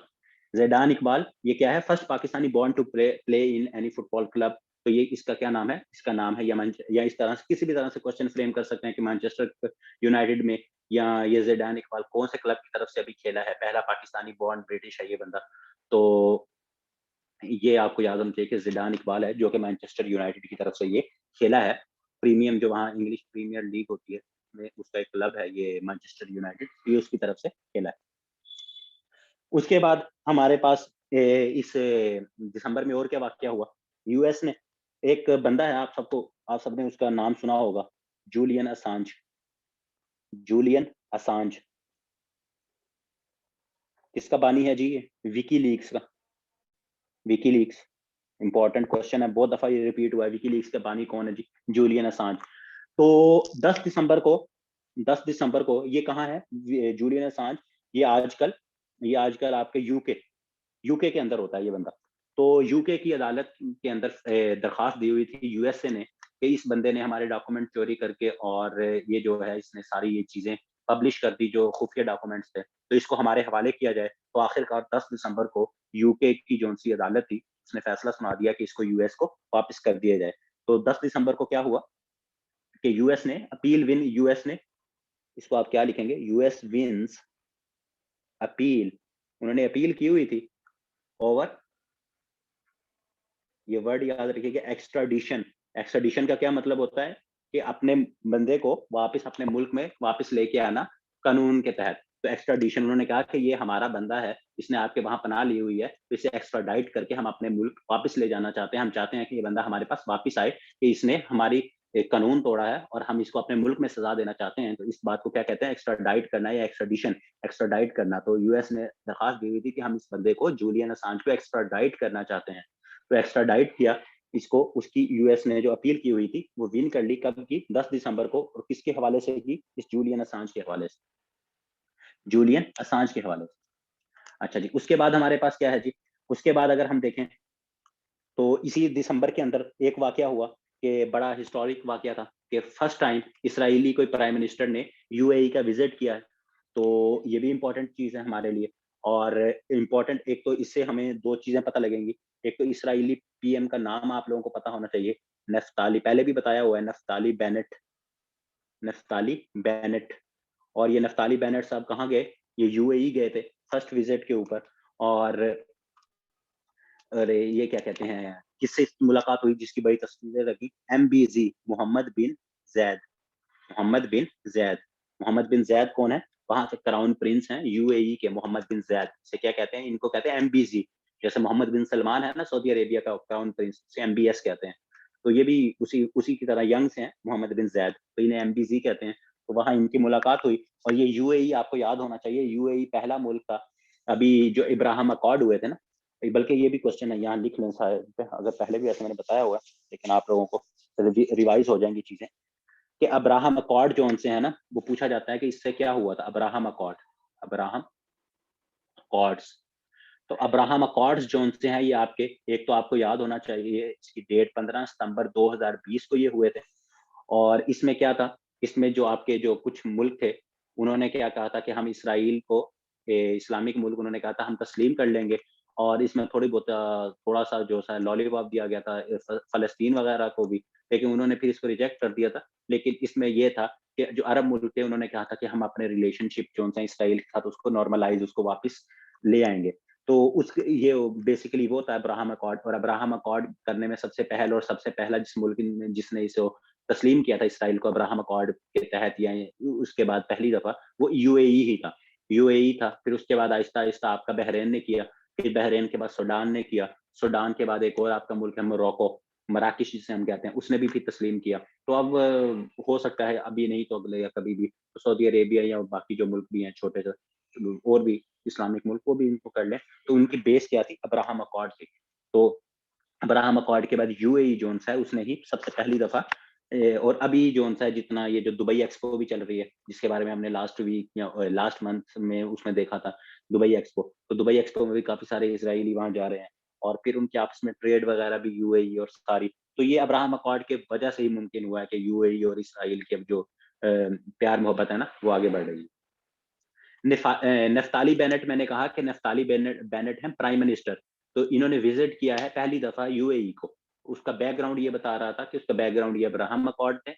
और दूसरा क्या कि अब उनकी सारी ट्रेड, सारी चीजें ओपन हो रही हैं, तो इस वजह से उन्होंने वहां जाके, ये बड़ी हेडलाइन थी कि पहली दफा इसराइल का जो क्योंकि इसका क्वेश्चन किसी तरह से भी फ्रेम हो सकता है ना कि कौन सा प्राइम मिनिस्टर है जिसने पहली दफा यूएई का विजिट किया? तो वो नफ्ताली बेनेट है, क्योंकि वो प्राइम मिनिस्टर हैं। पहले नेतन्याहू साहब थे, तो वो चेंज हो चुके हैं। कि आपको पहले मैंने करवाया हुआ है कि नफ्ताली बेनेट अब नए उनके प्राइम मिनिस्टर हैं। तो जिनसे मुलाकात की वो वहाँ के जो क्राउन प्रिंस हैं, मोहम्मद बिन ज़ैद। तो साथ मैंने उनका नाम बताया था। अच्छा जी। उसके बाद एक और चीज़, फ्रांस के काफ़ी सारे जो हैं ना, कुछ छोटे-छोटे जज़ीरे, छोटे-छोटे वो मुल्क इस तरह से टेरिटरीज़ हैं, जिसे क्या कहते हैं? ओवरसीज़ टेरिटरीज़ फ्रांस की। फ्रांस की बहुत सारी ओवरसीज़ टेरिटरीज़ हैं। उनमें से एक टेरिटरी है, उसका नाम है न्यू कैलेडोनिया। New Caledonia. तो वहाँ एक रेफरेंडम हुआ, वहाँ वोट हुआ, जिसमें उन्होंने क्या कहा? उन्होंने ये चाहते थे कि वहाँ वोट करवाया जाए कि वो फ्रांस से इंडिपेंडेंस चाहते हैं कि नहीं चाहते। तो न्यू कैलेडोनिया के जो वहाँ रियासत लोग थे, उन्होंने क्या कर दिया? रिजेक्ट कर दिया। उन्होंने रिजेक्ट कर दिया कि हम रिजेक्ट्स इंडिपेंडेंस। उन्होंने क्या कहा कि हम इंडिपेंडेंस नहीं चाहते फ्रॉम फ्रांस। तो ये भी एक इम्पोर्टेंट है कि ये उनकी एक ओवरसीज टेरिटरी थी। तो उन्होंने क्या किया? उन्होंने वोटिंग करवाई, जैसे रेफरेंडम होता है ना, उस तरह का रेफरेंडम था, लेकिन उन्होंने रिजेक्ट कर दिया। जिस तरह से एक रेफरेंडम उसमें ईयू के लिए भी हुआ था ना, ब्रेक्जिट वाला, ये भी उसी तरह का था कि आप फ्रांस से अलहदा होना चाहते हैं। तो उन्होंने कहा कि नहीं भाई, हम अभी फ्रांस के साथ, वहाँ के और पॉलिटिकल इश्यूज थे, लेकिन एमसीक्यूज पॉइंट ऑफ व्यू से बस आपको इतना पता होना चाहिए कि न्यू कैलिडोनिया जो उन्होंने रिजेक्ट किया है कि हम उनके साथ ही कहें। उसके बाद ये इम्पोर्टेंट, चले लिख लें, वैसे इम्पोर्टेंट तो नहीं है। वैसे मिस यूनिवर्स इस तरह के कभी क्वेश्चन पूछे नहीं गए, लेकिन जो पीपीएससी का आजकल हिसाब किताब है, कुछ भी पूछा जा सकता है। हरनाज सिद्धू, सिंधु, सिंधु है बनी, सिद्धू है, देख लीजिएगा। ये मिस यूनिवर्स बनी है, शी इज फ्रॉम इंडिया। ये क्या है, मिस यूनिवर्स बनी है इसी महीने, और ये कहाँ से है, ये इंडिया से है। तो ये भी अगर हो तो इंपॉर्टेंट, इसको देख लीजिएगा। उसके बाद हमने लास्ट टाइम देखा था ओमिक्रॉन साउथ अफ्रीका से जो जो फर्स्ट टाइम डिटेक्ट हुआ था, तो पाकिस्तान में कब इसका फर्स्ट केस डिटेक्ट हुआ, 13 दिसंबर। बहुत इंपॉर्टेंट डेट है कि 13 दिसंबर को क्या होता है, फर्स्ट केस ऑफ ओमिक्रॉन इन पाकिस्तान। पाकिस्तान में सबसे पहला केस ओमिक्रॉन का कब डिटेक्ट हो रहा है, 13 दिसंबर 2021। 13 दिसंबर 2021 को क्या होता है, पाकिस्तान के अंदर ओमिक्रॉन का पहला केस जो होता है वो डिटेक्ट होता है। उसके बाद क्या है, 13 दिसंबर को ही, 13 दिसंबर को ही एक और चीज है, वो क्या है, पाकिस्तान और सऊदी अरेबिया की 13 दिसंबर को ही वो क्या है, एक मशक होती है जिसे कहते हैं एक्सरसाइज, सॉरी नेवल तो नहीं, एक्सरसाइज, अल कसा थर्ड। तो ये पूछा जा सकता है आपको कि अल कसा जो एक्सरसाइज है, मिलिट्री एक्सरसाइज है, ये कौन कौन से मुल्कों के दरमियान हुई है, तो ये Pakistan and KSA, kingdom of Saudi Arabia, Pakistan plus KSA, kingdom of Saudi Arabia के दरमियान ये आपकी एक्सरसाइजेज हुई हैं। और ये कहाँ हुई हैं, उनका एक सिटी है सऊदी अरेबिया के अंदर ही, उसका क्या नाम है, किंग खालिद, उसका क्या नाम है, किंग खालिद मिलिट्री सिटी, उस सिटी का नाम है, ये पूरे सिटी का नाम है जी, किंग खालिद मिलिट्री सिटी, ये सऊदी अरेबिया के अंदर है। और वहां ये जो सी मिलिट्री एक्सरसाइजेज हुई हैं, और ये पाकिस्तान और सऊदी अरेबिया जो है उनके दरमियान हुई हैं। और उसके बाद यहाँ एक बल्कि थोड़ी सी जगह है, यहाँ लिख लें, फिर हम जरा थोड़ा सा एलॉन मस्क भाई साहब की तरफ चलते हैं, कि एक बंदा है, उसका क्या नाम है, उसका नाम है फैसल, फैसल हुसैन। अब ये फैसल हुसैन साहब कौन है, फैसल हुसैन साहब सीईओ हैं of PCB, CEO chief executive officer हैं, CEO chief executive officer of PCB, Pakistan cricket board. तो इसमें कंफ्यूज नहीं हो जाना कि अगर इस तरह का नाम आए और आगे रमीज राजा लिखा हो तो आप रमीज राजा को ओके करो। रमीज राजा साहब जो हैं वो आपके क्या है, वो chairman of cricket Pakistan, Pakistan के पीसीबी जो पाकिस्तान क्रिकेट बोर्ड है उसके चेयरमैन का नाम पूछे तो उसके चेयरमैन का नाम क्या है, रमीज राजा, उसका क्या नाम है, रमीज राजा। लेकिन अगर पूछें who is the CEO of PCB, तो वो क्या है, फैसल हुसैन। पहले क्या थे, वसीम खान साहब थे, वो रिजाइन देकर चले गए। तो अब जब रमीज राजा साहब आए हैं, उन्होंने नए सीईओ को अपॉइंट किया है, तो उस सीईओ का क्या नाम है, उस सीईओ का नाम है फैसल हुसैन। तो फैसल हुसैन साहब जो हैं वो अब आपके नए सीईओ हैं क्रिकेट के, पाकिस्तान क्रिकेट बोर्ड के। तो इसमें और रमीज राजा में कंफ्यूज नहीं होना कि एक चेयरमैन है और एक चीफ एग्जीक्यूटिव ऑफिसर है। अच्छा जी, एलन मस्क साहब की बात कर रहे थे, एलन मस्क साहब की। एलन मस्क साहब क्यों इंपॉर्टेंट है जी, एलन मस्क साहब, एलन एलॉन मस्क, इन भाई साहब को दो मैगजीन है, एक आपका टाइम्स मैगजीन है और एक फाइनेंशियल टाइम है। एक क्या है आपका, टाइम्स मैगजीन है, और प्लस दूसरा क्या है, फाइनेंशियल टाइम, फाइनेंशियल टाइम्स। ये दो मैगजीन है, डिफरेंट है, ये अलहदा है, ये अलहदा है। तो ये दो मैगजीन ने इनको पर्सन ऑफ द ईयर का खिताब दिया है। ये आपके क्या है, person of the year, person of the year 2021, person of पूरे साल के, इस बंदे को कहा है कि ये असल जोन सा था, ये असल पर्सन था। बाकी सारे जोन से ऐसे वेले इस दुनिया में आए थे, असल जो काम करने आया था वो एलन मस्क आया था। और ये एलन मस्क आपको पता है बिलियनर, पता नहीं ट्रिलियनर, तो इसके पास कितना पैसा है। और ये है, इसकी इंपॉर्टेंट, इसकी जो चीज है वो क्या है, टेस्ला, ये जो इलेक्ट्रिक गाड़ियां बनाती है ना, ये कंपनी है, टेस्ला कंपनी है। वही तो बता रहा हूँ, अभी बताता हूँ ना, इसके काम बताता हूँ, इस बंदे ने क्या क्या काम किया है। तो इसकी एक कंपनी है टेस्ला जो कि इलेक्ट्रिकल कार बनाती है, लेकिन इसको 2021 का जो पर्सन ऑफ द ईयर करार देने का फैसला हुआ, वो किस वजह से हुआ, वो हुआ स्पेस रेस की वजह से। इसकी वजह से स्पेस रेस। अब स्पेस रेस की अगर मैं बात कर रहा हूं तो वो क्या है, स्पेस रेस। आपको पता है कि इस बंदे ने कहा हुआ है कि मैं आप लोगों को मार्स लेके जाऊंगा, जो हम सब लोगों को इस दुनिया में तबाह करने के बाद जो मार्स लेके जाएगा, हम सब किसके आश्रय होंगे, ये इसी बंदे एलन मस्क के आश्रय पे होंगे। ये कह रहा है कि मैं आप लोगों को मार्स लेके जाऊंगा, आप मेरे भरोसे रहो, आपका भाई है अभी इस दुनिया में।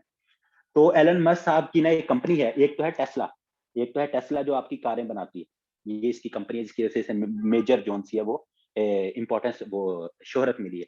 फिर इसकी एक कंपनी है स्पेस एक्स, एक इसकी कंपनी है स्पेस एक्स। अब यहाँ 3 कंपनीज के नाम लिखूंगा, आपने वो याद कर लेनी है और वो इंपॉर्टेंट है आपके एग्जामिनेशन पॉइंट ऑफ व्यू से। एक तो स्पेस एक्स, ये किसकी है जी? ये आपको बता दिया एलन मस्क साहब। फिर है आपकी ब्लू ओरिजिन, ब्लू ओरिजिन एक आपकी ये कंपनी है। और तीसरी आपकी एक और इंपॉर्टेंट कंपनी है, उसका नाम है version galactic, version galactic, GALACTIC galactic. अब ये 3 कंपनीज हैं जिनका आपस में मुकाबला है था स्पेस में जाने का, कि सबसे पहले सिविलियन जो लोग हैं स्पेस में, वैसे तो इंसान बहुत, वो यूरी गैगरन साहब जो हैं वो कब से 1950s में गए हुए हैं, लेकिन इशू क्या है? इशू ये था कि इनका आपस में क्या मुकाबला था? इनका आपस में मुकाबला था कि हम सिविलियन जो लोग हैं उनको स्पेस में कौन पहले लेके जाता है। तो ये जो 3 कंपनीज थी, स्पेस एक्स किसकी होगी? एलन मस्क की। और ये जो ब्लू ओरिजिन और ये दो, इनका मैं बता देता हूँ। ब्लू ओरिजिन जो आपके और हमारे एक भाई साहब हैं, उनका नाम है जेफ बेजोस, अमेज़न वाले, जेफ BEZOS, जेफ बेजोस। जो अमेज़न कंपनी है वो इनकी है। ये भी क्वेश्चन है आपका कि अमेज़न किसकी कंपनी है, अमेज़न के मालिक कौन है? तो अमेज़न के मालिक जो से हैं वो जेफ बेजोस हैं। इनके जो से क्या है मालिक? जेफ बेजोस हैं।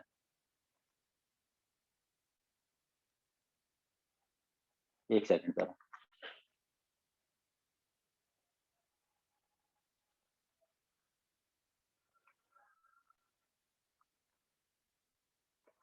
अच्छा, तो अमेज़न की बात कर रहा था। अमेज़न के फाउंडर या उसके मालिक कौन है? ये जेफ बेजोस। लेकिन सीईओ ये नहीं है, ये ज़हन में रखिएगा। सीईओ मैंने आपको जब सीईओ वाला हमने लेक्चर कंपनीज का किया था, मैंने बताया था एंडी एंडी जैसी, इस तरह का कोई भाई साहब थे, एंडी जैसी, वो इसके सीईओ हैं किसके? अमेज़न के। अच्छा, उसके बाद ये अभी हम किसकी बात कर रहे हैं? स्पेस के related. Elon Musk, Blue Origin की जेफ बेजोस, और एक तीसरा बंदा है उसकी है वर्जन गैलेक्टिक। इस बंदे का क्या नाम है? इस बंदे का नाम है रिचर्ड ब्रैंसन। क्या नाम है? Richard Branson, Richard Branson.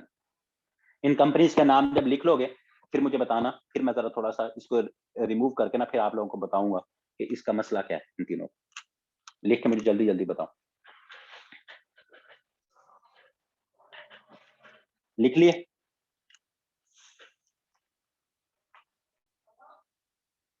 ठीक हो गए। अच्छा, अब ये 3 कंपनीज हैं जो स्पेस रेस में जो चाहती थी कि सबसे पहले सिविलियन जोन से है ना, सिविलियन लोग उनको हम लेके जाएं, हम अपना नाम बनाएं। हम क्या करें? हम जोन सा है अपना नाम बनाएं, सिविलियन फ्लाइट्स को हम लेके जाएं। अच्छा, अच्छा, फिर क्या होता है? फिर हमारे पास ये होता है कि ये जो बंदा है वर्जन गैलेक्टिक, जिसका जो फाउंडर है, ये जुलाई के अंदर, सॉरी, ये जो कंपनी है वर्जन गैलेक्टिक और इसका फाउंडर रिचर्ड जोन्स है, ये जुलाई के अंदर, ये जुलाई के अंदर सबसे पहले अपनी एक फ्लाइट ले जाता है। अगर आपसे पूछे कि फर्स्ट नॉन प्रोफेशनल एस्ट्रोनॉट, मैं लिख देता हूं, first non professional astronaut to complete a sub orbital spacecraft,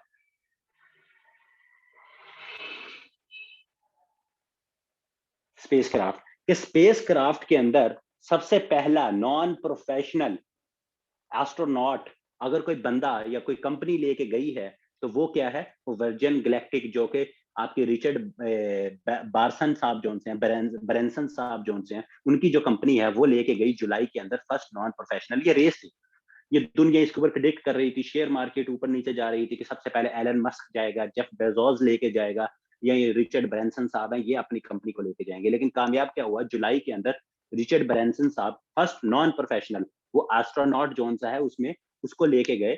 कौन? जो आपकी वर्जन गैलेक्टिक है ये कंपनी लेके गई। और ये आप लोगों का एमसीक्यू था कि सबसे पहले कौन सी कंपनी लेके गई। फिर यहाँ मसला क्या होता है? जेफ बेजोस साहब कहते हैं कि मेरी कंपनी ब्लू रीजन तो पीछे रह गई, इनके साथ शेयर गिर गए, इनका सारे मसले हुए। इन्होंने कहा अच्छा चलो, वो क्या करते हैं, वो जुलाई के बाद अगस्त के अंदर वो क्या करते हैं, वो 3 फ्लाइट्स भेज देते हैं इकट्ठी। जेफ बेजोस साहब जो है ना, जिनकी ब्लू ब्लू ओरिजिन है, जिनकी ब्लू ब्लू ओरिजिन है, वो 3 फ्लाइट्स भेज देते हैं। ये सेकंड नंबर पे आ गए। अब एलन मस्क साहब कहते हैं कि मैं तो रह गया, वो जिसे कहते हैं ना कि वो छक्का मारते हैं, एलन मस्क साहब, वो क्या करते हैं, जो अभी सितंबर के अंदर, उन्होंने सितंबर के अंदर एक मिशन भेजा, उसका क्या नाम था, इंस्पिरेशन 4, इंस्पिरेशन 4। अब ये इंस्पिरेशन 4 जोन सा है ना, ये क्या था, ये इंस्पिरेशन 4 जोन था ना, ये आपकी हिस्ट्री का फर्स्ट ऑल सिविलियन क्रू था।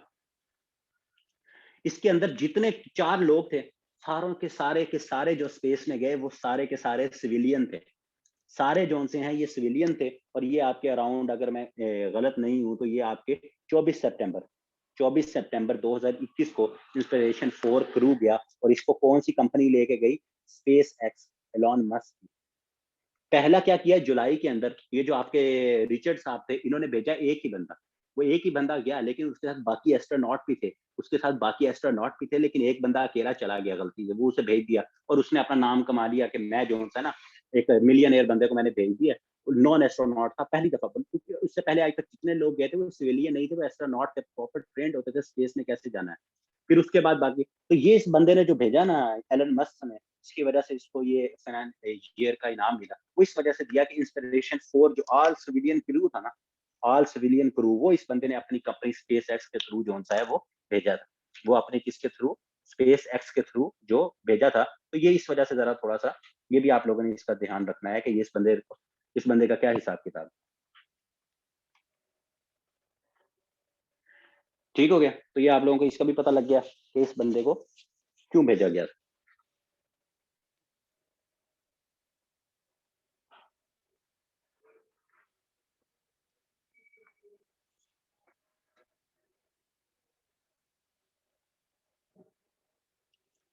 अच्छा जी, और हम नहीं कहाँ तक देख लिया था।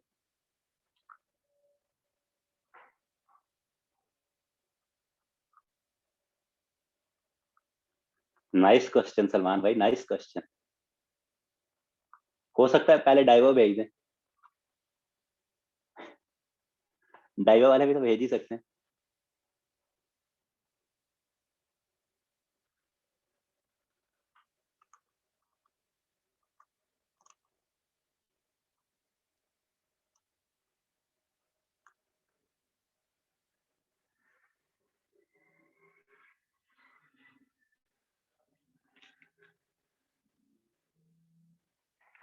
अच्छा जी चलें, अभी 1 घंटा हुआ है, अभी तो 1 घंटा हमारा रहता है, अभी तो स्टार्ट हुए हैं सिर्फ। मैंने आप लोगों को कल ही वार्न कर दिया था, हौसला करो, पानी शानी साथ रखो नहीं। अभी 5 मिनट की ब्रेक देता हूँ मैं। अच्छा चलें, अब हमारे पास एक इंपॉर्टेंट चीज क्या है, वो इंपॉर्टेंट हमारे पास क्या है, 14 क्या कहते हैं, 42nd समिट होता है हमारे पास। असल इंपॉर्टेंट करंट अफेयर्स तो अभी आ रहे हैं। जीसीसी, जीसीसी आपको पता है, गल्फ कॉपरेशन काउंसिल, आपका जीसीसी जो कब बनी थी, 1981 के अंदर, 6 मेंबर्स थे, रियाद के अंदर इसका हेडक्वार्टर है। ये सारे हमने रीजनल ऑर्गेनाइजेशन पढ़ी हुई है, जीसीसी वगैरह। इसका 47 समिट होता है, और ये आपका कहाँ होता है, ये आपका होता है रियाद के अंदर। ये आपका कहाँ होता है, रियाद सऊदी अरेबिया के अंदर, जहाँ इसका हेडक्वार्टर है। तो इसके अंदर क्या हुआ है जी, इसके अंदर आपका अगर हम बात करें तो इसके अंदर ये पहली दफा हुआ है कि ये आपका समिट हुआ है, जब मतलब दूसरी दफा वैसे तो समिट हुआ है कि इसमें एक कतर जो इसका मुल्क है, इसके जो 6 मेंबर्स है ना, उसके अंदर कतर भी है। तो कतर के ऊपर ब्लॉकेड कर दिया था, कि कतर के ऊपर उनका मसला हो गया था सऊदी अरेबिया का, तो सऊदी अरब ने सारी तिजारत हर चीज का बाइकआउट कर दिया था। तो उसे क्या कहते हैं, उसे कहते हैं कतर। ये ओल्ड क्वेश्चन भी है आप लोगों का, ब्लॉकेड। तो पूछ लिया जाए कि कतर ब्लॉकेड कब हुआ था, तो ये सऊदी अरेबिया ने किया था, ये आपका जून 2017 के अंदर, जून 2017 के अंदर आपका कतर ब्लॉकेड हुआ। और ये सऊदी अरेबिया ने किया था अपने ही जीसीसी का जो उनका मेंबर था उसके अगेंस्ट। लेकिन फिर ये होता है कि फिर आपका 41 समिट होता है, 41, 41st समिट, 41st समिट आपका जीसीसी का कहाँ होता है, ये आपका होता है जनवरी 2021 के अंदर, जनवरी 2021 के अंदर ये होता है। और इसका ये कहाँ होता है, ये होता है सऊदी अरेबिया का एक शहर है अल उला, अल उला, या इसको क्या कहते हैं, अल उला डेक्लेरेशन भी कहते हैं। तो 41 समिट के अंदर ये जो आपका कतर का ब्लॉकेट किया था ना सऊदी अरेबिया ने, ये खत्म कर देते हैं। ये सऊदीया ने जो ब्लॉकेड या उसका तजारत लेन-देन सब कुछ खत्म किया होता है ना, तो वो उसको दोबारा बहाल कर देते हैं, कहते हैं हम दोबारा भाई-भाई, हम हमारी पुरानी जो गलतियाँ थी वो माफ़ कर दें और हमें वापस जो-सा है ना हम आपस में भाई-भाई बन जाते हैं। तो ये इस समिट के अंदर हुआ था और ये भी 41 समिट था और उसके बाद ये जनवरी के अंदर हुआ था और जब से ब्लॉकेड खत्म हुआ है तो पहली दफ़ा अब ये 42nd समिट हुआ है और इसके अंदर सारी जो उनकी फॉर्मल बातें होती हैं, ईरान के अगेंस्ट और बाकी इधर-उधर, वो सारी सऊदी अरेबिया ने और बाकी मुल्कों ने एक अफ़गानिस्तान के रिलेटेड भी एक रस्मी सा बयान दिया है। तो अभी ये 42nd समिट हुआ है, तो ये आप लोगों के लिए भी इम्पोर्टेंट है कि 47 समिट अभी जो हुआ है उसका वो कौन-सा समिट हुआ है 47 और हुआ कब है अगर 14 दिसंबर को। 14 दिसंबर अभी 2021 को ये हुआ है आपका। ये 14 दिसंबर 2021 को जो-सा है ये आपका हुआ है। अच्छा जी, उसके बाद पाकिस्तान के रिलेटेड दोबारा आ जाते हैं। पाकिस्तान के रिलेटेड 2-3 चीज़ें, एक तो एसबीपी, एसबीपी क्या है? State bank of Pakistan. Governor पता है आप लोगों को रज़ा बाक़िर साहब, एसबीपी आप सबके नोट जेबों में होंगे, निकाल के देखो, काफ़ी सारों के ऊपर लिखा होगा governor of state bank of Pakistan Raza Baqir. तो ये आपकी पॉलिसी बनाता है, ये क्या बनाता है? इंटरेस्ट रेट होता है, जिसे हम अपने आम अल्फाज में शरह सूद कह देते हैं। तो जो इंटरेस्ट रेट है पाकिस्तान का वो दिसंबर में बढ़ाकर 9.75 कर दिया गया है। तो ये भी आपसे पूछ सकते हैं कि दिसंबर तक पाकिस्तान का शरह सूद या इंटरेस्ट रेट कितना था? ये पाकिस्तान का जो इंटरेस्ट रेट है, इंटरेस्ट रेट ऑफ पाकिस्तान का शरह सूद जिसे कहते हैं वो 9.75 कर दिया गया है।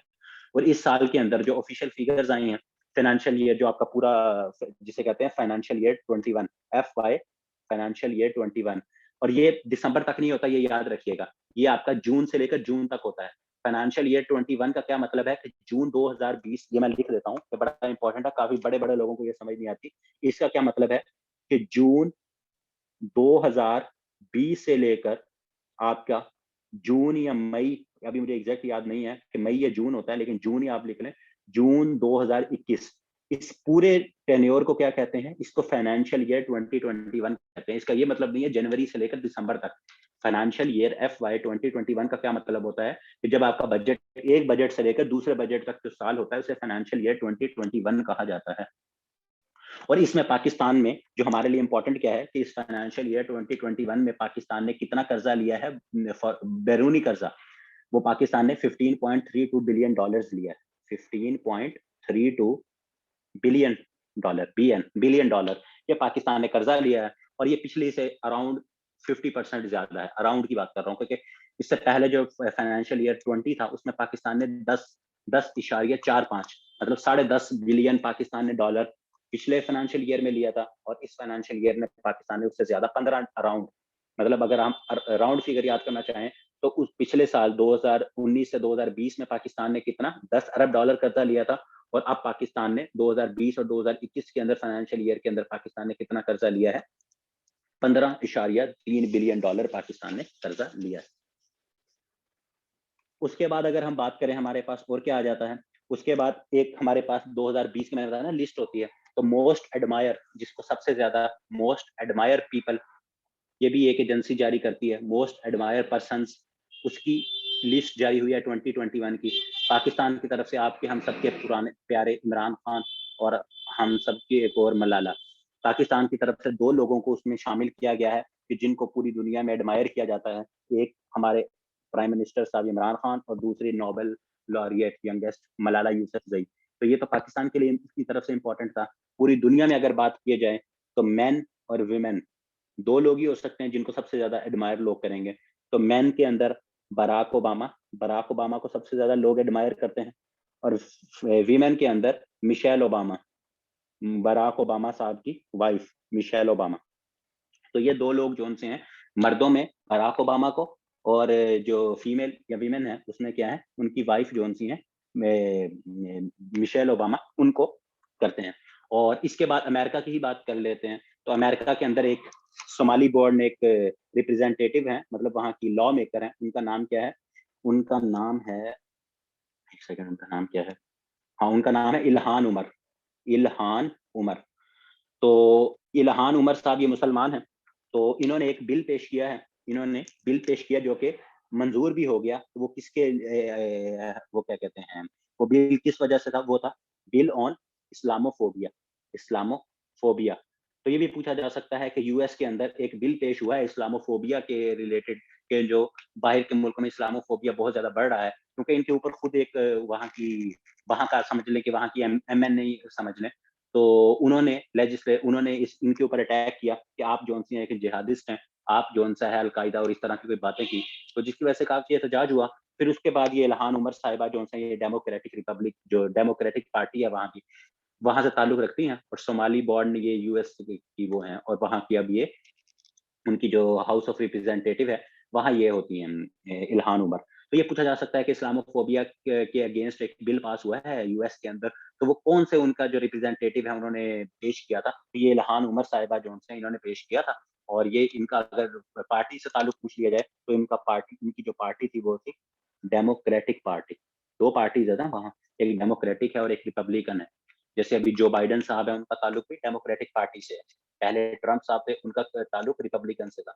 2 पार्टीज़ होती हैं, तो ये जो इल्हान उमर साहिबा हैं, इनका कहाँ से ताल्लुक है? ये मुसलमान हैं और इनका ताल्लुक कहाँ से है? इनका ताल्लुक डेमोक्रेटिक जो वहाँ की पार्टी है अमेरिका की, वहाँ से इनका ताल्लुक है। अच्छा जी, फिर उसके बाद थोड़ी-सी स्पोर्ट्स की बात कर लेते हैं।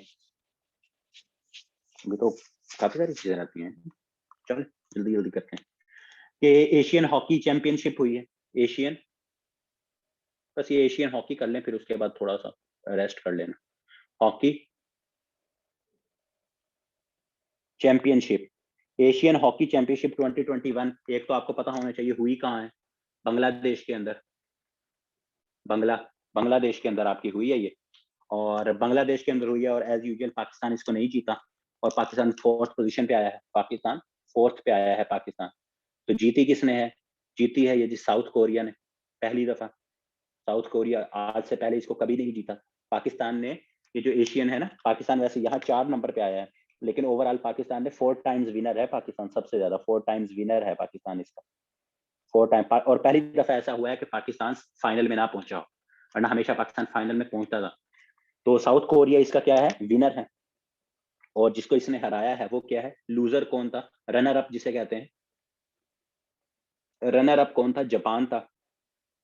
और 3rd और 4th पोज़ीशन के लिए किसका मुकाबला हुआ? पाकिस्तान और इंडिया का हुआ और इंडिया ने पाकिस्तान को हरा के इंडिया 3rd पोज़ीशन पे आ गया। इंडिया ने 3rd पोज़ीशन हासिल की और पाकिस्तान ये मैंने ऊपर बता चुका हूँ कि पाकिस्तान ने 4th पोज़ीशन हासिल की एशियन हॉकी चैंपियनशिप में और ये भी हमने देख लिया कि ये कहाँ हुई है, ये आपकी बांग्लादेश के अंदर हुई है।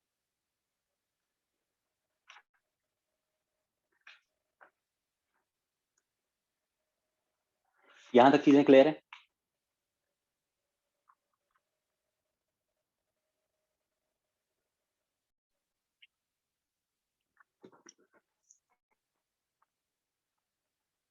अच्छा जी, उसके बाद अगर हम बात करें, तो बल्कि स्पोर्ट्स की बात हम कंटिन्यू कर रहे थे ना, तो एक तो फीफा आपका वर्ल्ड कप होता है, जो अब आगे कतर में होना है। एक आपका फीफा अरब कप भी होता है, फीफा अरब कप। तो फीफा अरब कप हुआ है आपका 2021 का और ये आप लोगों से इसमें पूछा जा सकता है। तो उसमें एक अरब क्योंकि अरब कंट्री सॉरी हाँ, अरब कप ही होता है। तो इसमें एक आपका मुल्क है अल्जीरिया, अल्जीरिया वो विनर हुआ है, उसने जीता है और तुनेज़िया जौन-सा है तुनीज़िया सॉरी, तुनीज़िया को इसने हराया है, वो रनर अप रहा है। तो ये भी आप लोगों को पता होना चाहिए इसका, कि इसका विनर कौन-सा है। और दूसरा उसके बाद सबसे इम्पोर्टेंट आज का जो पूरा हमने टॉपिक की चीज़ें देखी, वो सब एक साइड पे और ये जो अभी चीज़ हम करने लगे हैं, ये आपकी एक साइड पे। वो है आपकी ओआईसी की मीटिंग। अब हम देखें 20 दिसंबर तक पहुँच गए हैं, बस थोड़ा-सा रह गया है। ओआईसी मीटिंग, तो ओआईसी मीटिंग आपकी कब होती है जी? ये आपकी 19 3 दिन तक रही, 19 दिसंबर को ये स्टार्ट हुई, 19, 20, 21 तक। तो 19 दिसंबर 2021 को आपकी ओआईसी मीटिंग हुई और ये ओआईसी मीटिंग थी क्या? अब यहाँ इसको गौर से समझिएगा, काफ़ी सारे लोगों ने इसको समझा नहीं है। ओआईसी के पहले बल्कि इसको लिख लें कि ये था क्या? फिर मैं आपको आगे बता देता हूँ। ये था आपका 17th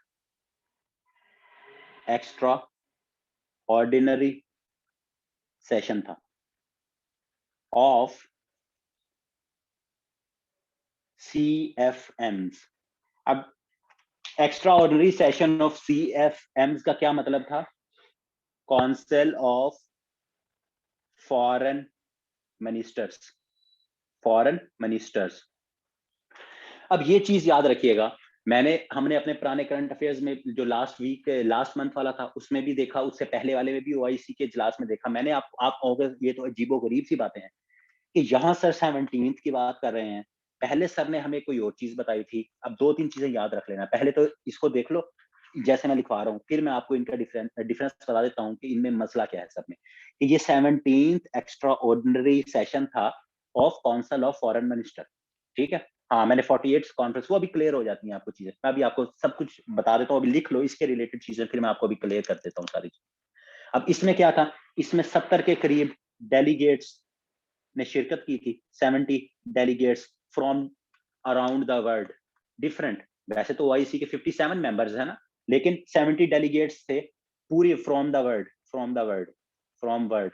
तो जिसमें आपके यूरोपीय यूनियन से भी थे, अमेरिका से भी थे, वो डिफरेंट आए हुए थे। क्योंकि और ये मीटिंग आपकी किसके रिलेटेड थी, ये भी आप लोगों को पता होना चाहिए। ये अफगानिस्तान, ये स्पेसिफिक किसके रिलेटेड थी, ये आपकी अफगानिस्तान के रिलेटेड थी। कि अफगानिस्तान में जो सा है, अमेरिका ने जो सारी चीजें बंद की हुई हैं, 9.5 बिलियन रुपीस अमेरिका ने, 9.5 बिलियन रुपीस, ये भी कहीं लिख लीजिएगा साइड पे कि अमेरिका ने अफगानिस्तान के कितने पैसे फ्रीज किए हुए हैं। 9.5 बिलियन रुपीस पैसे जो उनसे रिजर्व हैं, वो अमेरिका ने अपने उसको फ्रीज किया हुआ है कि तालिबान की हुकूमत है, हम उनके हाथ में नहीं दे सकते। तो 9.5 बिलियन, सॉरी रुपीस नहीं, डॉलर। 9 पॉइंट, मुझे भी इसका असर हो गया, 9.5 बिलियन डॉलर्स, रुपीस वहां कहां से आ गए, डॉलर्स। तो ये आपने देख लेना है। फिर उसके बाद हमने ये देख लिया कि इसमें 70 डेलीगेट्स आए हुए थे, और ये पाकिस्तान में कितने साल बाद हुई, after 41 years, after 41 years Pakistan में आफ्टर 41 ईयर्स ये कॉन्फ्रेंस हुई। और इससे पहले पाकिस्तान में कब हुई थी, उससे पहले ये पाकिस्तान में 27, 28, 29 जनवरी 2000, सॉरी 1980 में। अब हम इससे देखते हैं कि इससे पहले मैंने 41 ईयर्स की बात की, तो ये पाकिस्तान में 27 से लेकर 29 जनवरी 1980 में हुई थी। तो 1980 में ज़िया साहब थे आपके, 1980 में ज़िया साहब थे आपके, और वहां भी, और तब भी ये किस वजह से हुई थी, तब भी अफगानिस्तान के इशू पे हुई थी। क्योंकि आप लोगों को पता होगा, नहीं भी पता तो हम आगे पढ़ लेंगे। 1979 के अंदर रशिया ने अफगानिस्तान के ऊपर अटैक कर दिया था। तो उस वजह से 1980 के अंदर तब ओआईसी की एक्स्ट्रा ऑर्डिनरी एक मीटिंग बुलाई गई थी पाकिस्तान में, और तब भी उसका मकसद क्या था, अफगानिस्तान था। और इसलिए मैंने कहा कि आफ्टर 41 ईयर्स दोबारा ये पाकिस्तान में हो रही है। इस मीटिंग के हाइलाइट्स की थी, डिफरेंट खिताब वगैरह हुए। सबसे बड़ी हाईलाइट इसकी क्या थी, FM of Saudi Arabia. FM of Saudi Arabia का क्या मतलब है, एफएम ऑफ सऊदी अरेबिया का मतलब है foreign minister of Saudi Arabia. उन्होंने क्या कहा, उन्होंने 1 बिलियन, उन्होंने क्या कहा, 1 बिलियन रियाल, उन्होंने 1 बिलियन रियाल अफगानिस्तान को देने का ऐलान किया। और उन एफएम जो साहब है, उनका क्या नाम है, उनका नाम है, जी जी पाकिस्तान में ही, ये पाकिस्तान में ही तो, हाँ ये पाकिस्तान में हुई है, पाकिस्तान की तो बात कर रहे हैं। इनका क्या नाम है, फैसल बिन फरहान अल सऊद। ये बहुत इंपॉर्टेंट नाम है इनका भी, फॉरेन मिनिस्टर। क्योंकि अभी जैसे मैंने आपको बताया, अमीर उल्लाह मुत्तकी साहब का बताया था ना पिछले मंथ में, और ये अभी 2-3 हफ्ते पहले पूछा हुआ था उनका नाम। तो इसी तरह foreign minister of Saudi Arabia का क्या नाम है, फैसल बिन फरहान अल सऊद। इन्होंने 1 बिलियन रियाल देने का ऐलान किया। और उसके अलावा बाकी ये सारी इश्यूज इनके रिलेटेड चलते रहे।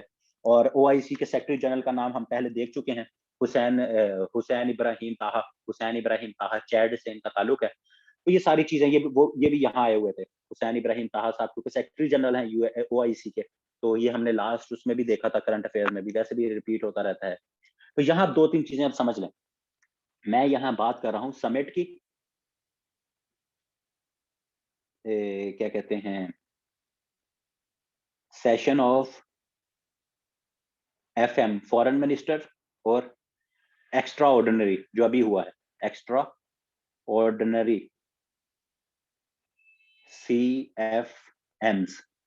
अब ये 3 चीजों को जहन में बिठा लीजिएगा कि एक आपका समिट होता है, एक सेशन ऑफ फॉरेन मिनिस्टर होता है, एक एक्स्ट्रा ऑर्डिनरी CFMs होते हैं, जो अभी पाकिस्तान में हुआ है। अभी जो पाकिस्तान में हुआ है वो ये हुआ है एक्स्ट्रा ऑर्डिनरी, जो एक्स्ट्रा ऑर्डिनरी सेशन हुआ है of on council of foreign minister. जो हम पिछले 4-5 महीने से करंट अफेयर्स कर रहे हैं, जो मैंने आपको बताया था कि नवंबर 2020 के अंदर 47th समिट हुआ है नाइजर के अंदर। याद होगा आपको, नाइजर में वो क्या था, वो ये था, फॉरेन मिनिस्टर्स का इजलास हुआ था। और मैंने आप लोगों को बताया था कि 48th सेशन, जो अभी आप में से किसी ने भी कहा कि सर 48th सेशन, तो वो 48th सेशन जो पाकिस्तान में होना है वो 2021 में होना था, अब वो 2022 में होगा, वो पाकिस्तान में होगा। वो क्या है, वो 48th सेशन है, वो इसका है, ये सेशन ऑफ फॉरेन मिनिस्टर। वो क्या है, फॉरेन मिनिस्टर्स का जो सेशन है, ये वो सेशन है 48 जो पाकिस्तान में भी होना है। वो एक डिफरेंट चीज है, जो पाकिस्तान में हुआ है वो एक्स्ट्रा ऑर्डिनरी, एक अलार्मिंग सिचुएशन, इमरजेंसी थी, उसके हवाले से एक इजलास बुलाया जाता है, उसे क्या कहते हैं, एक्स्ट्रा ऑर्डिनरी। जो मैंने बताया, extra ordinary session of council of foreign ministers, वो पाकिस्तान के अंदर बुलाया गया। तो ये एक डिफरेंट चीज है। फिर एक होती है समिट। समिट एक डिफरेंट होता है, जैसे 1974 के अंदर, जैसे 1974 के अंदर जब भुट्टो ने बुलाया था, तो वो एक समिट था जिसमें पूरे हेड ऑफ, समिट में हमेशा क्या होता है, हेड ऑफ स्टेट शिरकत करता है। Head of state, head of state इसमें क्या होता है, हेड ऑफ स्टेट इसमें शिरकत करता है। लास्ट जो आप देखिए, अगर उसको आप देखोगे तो मैंने आपको बताया था कि जो 14 समिट, लास्ट समिट, मैंने, अगर आप में से किसी को अगर याद नहीं भी है तो आप देखिएगा, मैंने आपको लिखवाया होगा कि सऊदी अरेबिया में हुआ था, सऊदी अरेबिया में हुआ था 2019 के अंदर 14 समिट, वो समिट था। वो क्या था, समिट था। और मैंने बताया था उससे पहले एक 13 समिट हुआ था, वो टर्की के अंदर हुआ था, उसमें हेड ऑफ स्टेट, जो सदर हैं, जो वजीर आजम है, वो शिरकत करते हैं, एक मुल्क के सरबराह, उसको क्या कहते हैं, वो समिट कहते हैं। और वो लास्ट अभी कौन सा हुआ है, 14th हुआ है, वो 14th हुआ है सऊदी अरेबिया में 2019 के अंदर। और अगर नेक्स्ट की बात करूं तो वो 15th होना है, 15वां, वो 15वां होना है आपका। वो आपका कौन सा होना है, 15th समिट होगा, जिसमें हेड ऑफ स्टेट शिरकत करेंगे। वो आपका कब होना है, वो आपका 2022 के अंदर होना है। और वो 2022 के अंदर होना है। और अगर मैं आपको उसका लोकेशन, कंट्री भी बता दूं, तो एक आपका मुल्क है अफ्रीकन गैम्बिया, GAMBIA।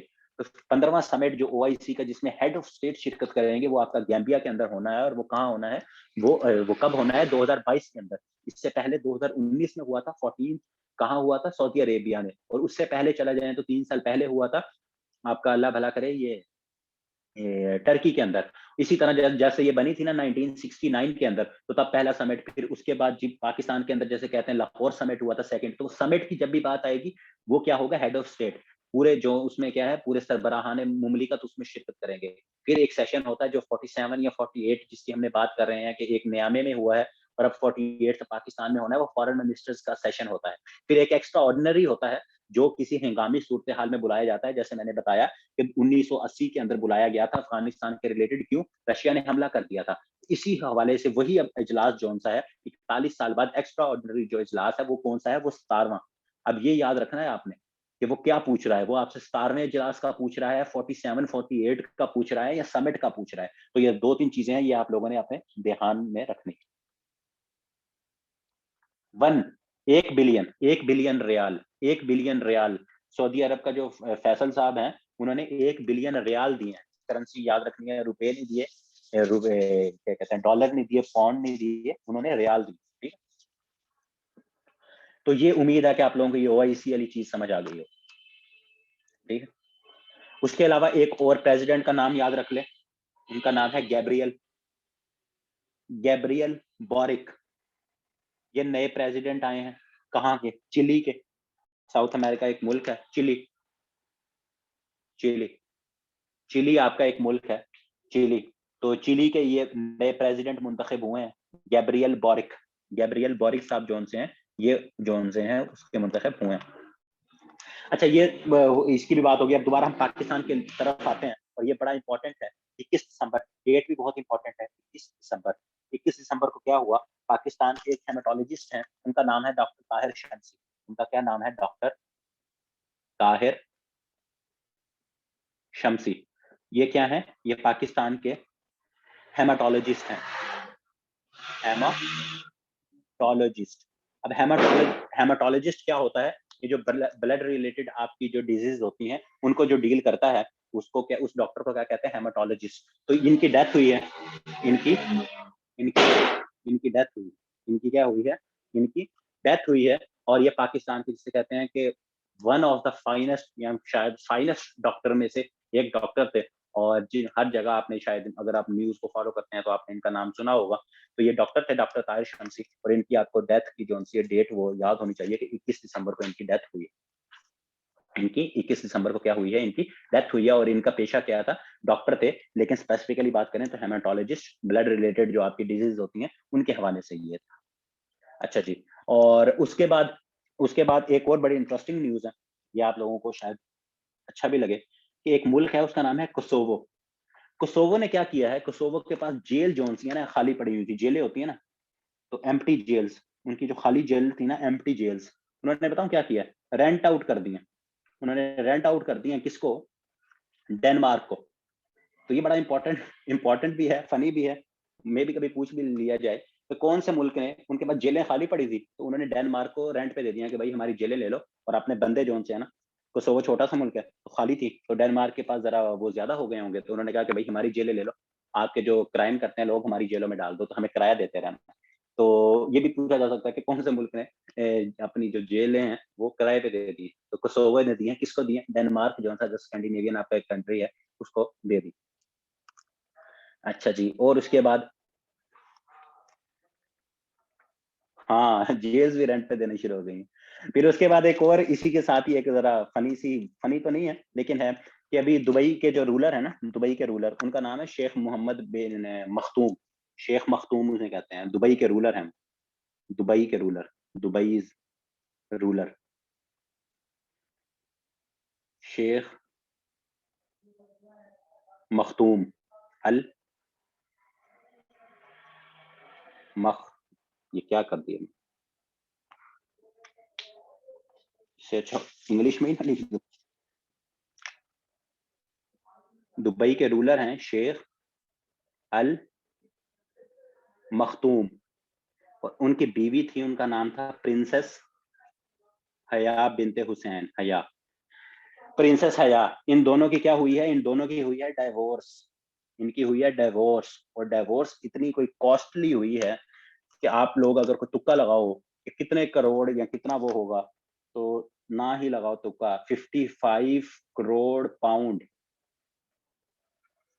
की तलाक हुई है। और उस तलाक में ये 55 करोड़ पाउंड इस शेख मखदूम ने इस प्रिंसेस को अदा करने हैं। तलाक के बाद प्रिंसेस हया साहिबा को इस शेख साहब से, शेख साहब का जिसे कहते हैं कि वो जो वाकई में तेल ने चोड़ लिया, तो तेल जौन सा है वो शेख अल मखदूम साहब का, ये कहाँ के, दुबई के रूलर हैं। और प्रिंसेस हया साहिबा ने 55 करोड़ पाउंड की इनकी तलाक जौन सी है वो इनको पड़ी है। तो ये भी बड़ा जौन सा है, इन वैसे ये ऐसा यही क्वेश्चन तो नहीं पूछा जा सकेगा, लेकिन ये पूछा जा, इनका नाम पूछा जा सकता है कि इनका ताल्लुक जौन सा है प्रिंसेस हया का, इनका जॉर्डन से है। इनका ताल्लुक कहाँ से है, जॉर्डन, जॉर्डन के प्रिंस हुसैन थे, तो उनकी ये बेटी है, प्रिंस नहीं शाह हुसैन थे। जी जी ऐसे ही है, डिवोर्स पे भी पैसे।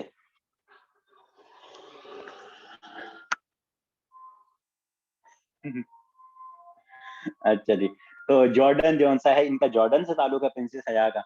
और ये शेख अल मखदूम, ये मैंने आपको बताया कि ये दुबई के रूलर हैं, तो इनका नाम वैसे उस लिहाज से पूछा जाता है दुबई के रूलर का नाम, क्योंकि आजकल न्यूज में रहे हैं बहुत ज्यादा ये, तो इस हवाले से आपसे ये पूछा जा सकता है। अच्छा जी, और उसके बाद हमारे पास क्या है जी, उसके बाद अगर हम बात करें, यहाँ हमारे पास और इम्पोर्टेंट क्या है,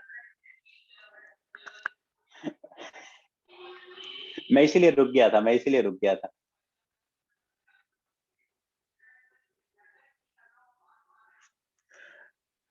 हाँ बस ये पढ़ लो फिर खाते हैं।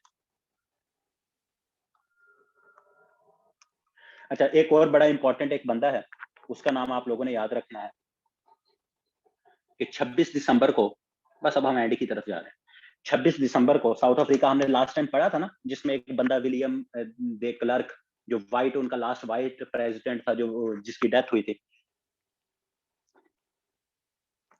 अब उसको पता होता है ना कि बच्चे पढ़ पढ़ के थके होते हैं, इस वजह से वो इसी टाइम ही आता है।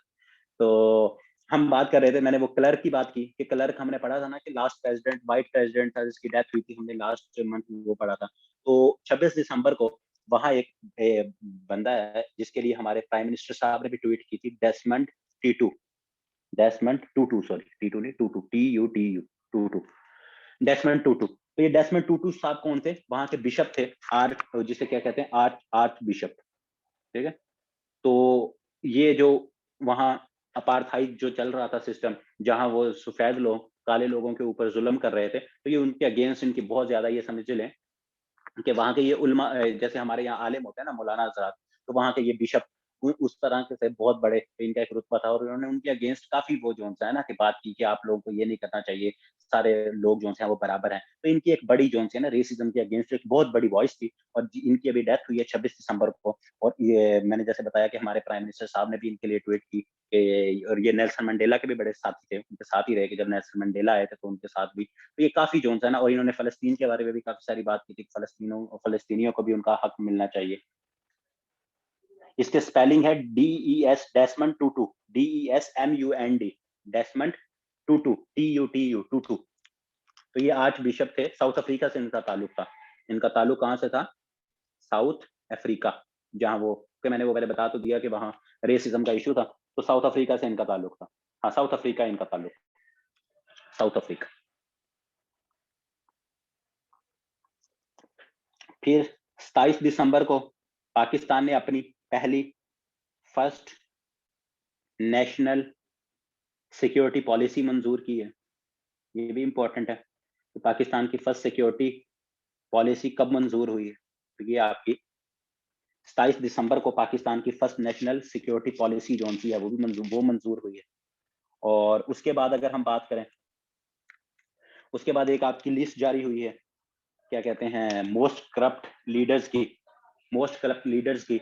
तो उसमें एक मैंने आपको लास्ट टाइम बताया था बंदे का नाम, last dictator of Europe, Alexander Alexander Lukashenko. Lukashenko Belarus के ये प्रेसिडेंट हैं, बेलारूस के ये प्रेसिडेंट हैं अलेक्जेंडर लुकाशेंको। और इनको लास्ट डिक्टेटर ऑफ यूरोप भी कहा जाता है, और लास्ट डिक्टेटर ऑफ यूरोप भी कहा जाता है। और इनको क्या कहा गया है? ये मोस्ट करप्ट पर्सन इनको कहा गया है 2021 के एंड में। मोस्ट करप्ट पर्सन जोन से है ये अलेक्जेंडर लुकाशेंको जोन से है, इनको कहा गया है। उसके बाद जी, उसके बाद हमारे पास इंपॉर्टेंट क्या चीज है जी, बस 2-3 चीजें रह गई आखिरी। उसमें हमारे पास एक इंपॉर्टेंट तो इंडेक्स है, इनोवेशन होती है ना, एक इनोवेशन के हम कितने इनोवेशन, कितनी चीजों को इनोवेट कर रहे हैं, उसके बारे में नया सोच रहे हैं। तो एक ग्लोबल इनोवेशन इंडेक्स होता है, ग्लोबल इनोवेशन इंडेक्स। तो ये ग्लोबल इनोवेशन इंडेक्स होता है, ये इकोनॉमीज ये किसके रिलेटेड होता है? इकोनॉमी के रिलेटेड, क्या आपकी इकोनॉमी कितनी इनोवेट कर रही है।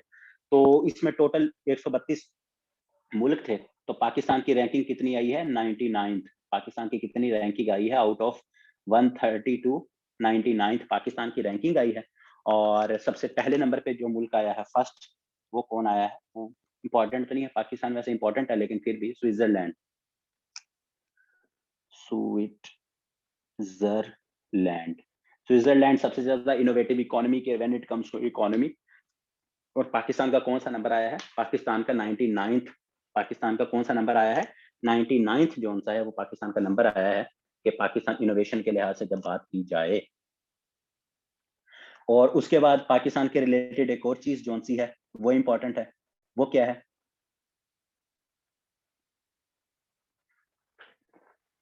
पाकिस्तान के रिलेटेड एक और इंपॉर्टेंट चीज क्या है? एक पाकिस्तान में किंग एडवर्ड है ना, king Edward medical university, king Edward. तो वहां की एक लड़की है, उसका नाम है नूरुल सबा। नूरुल सबा, नूरुल सबा। इन साहिबा ने 23 गोल्ड मेडल जीते हैं। देखो, यहाँ लोगों को एक नहीं मिलता। 23 गोल्ड मेडल किसमें? इन MBBS।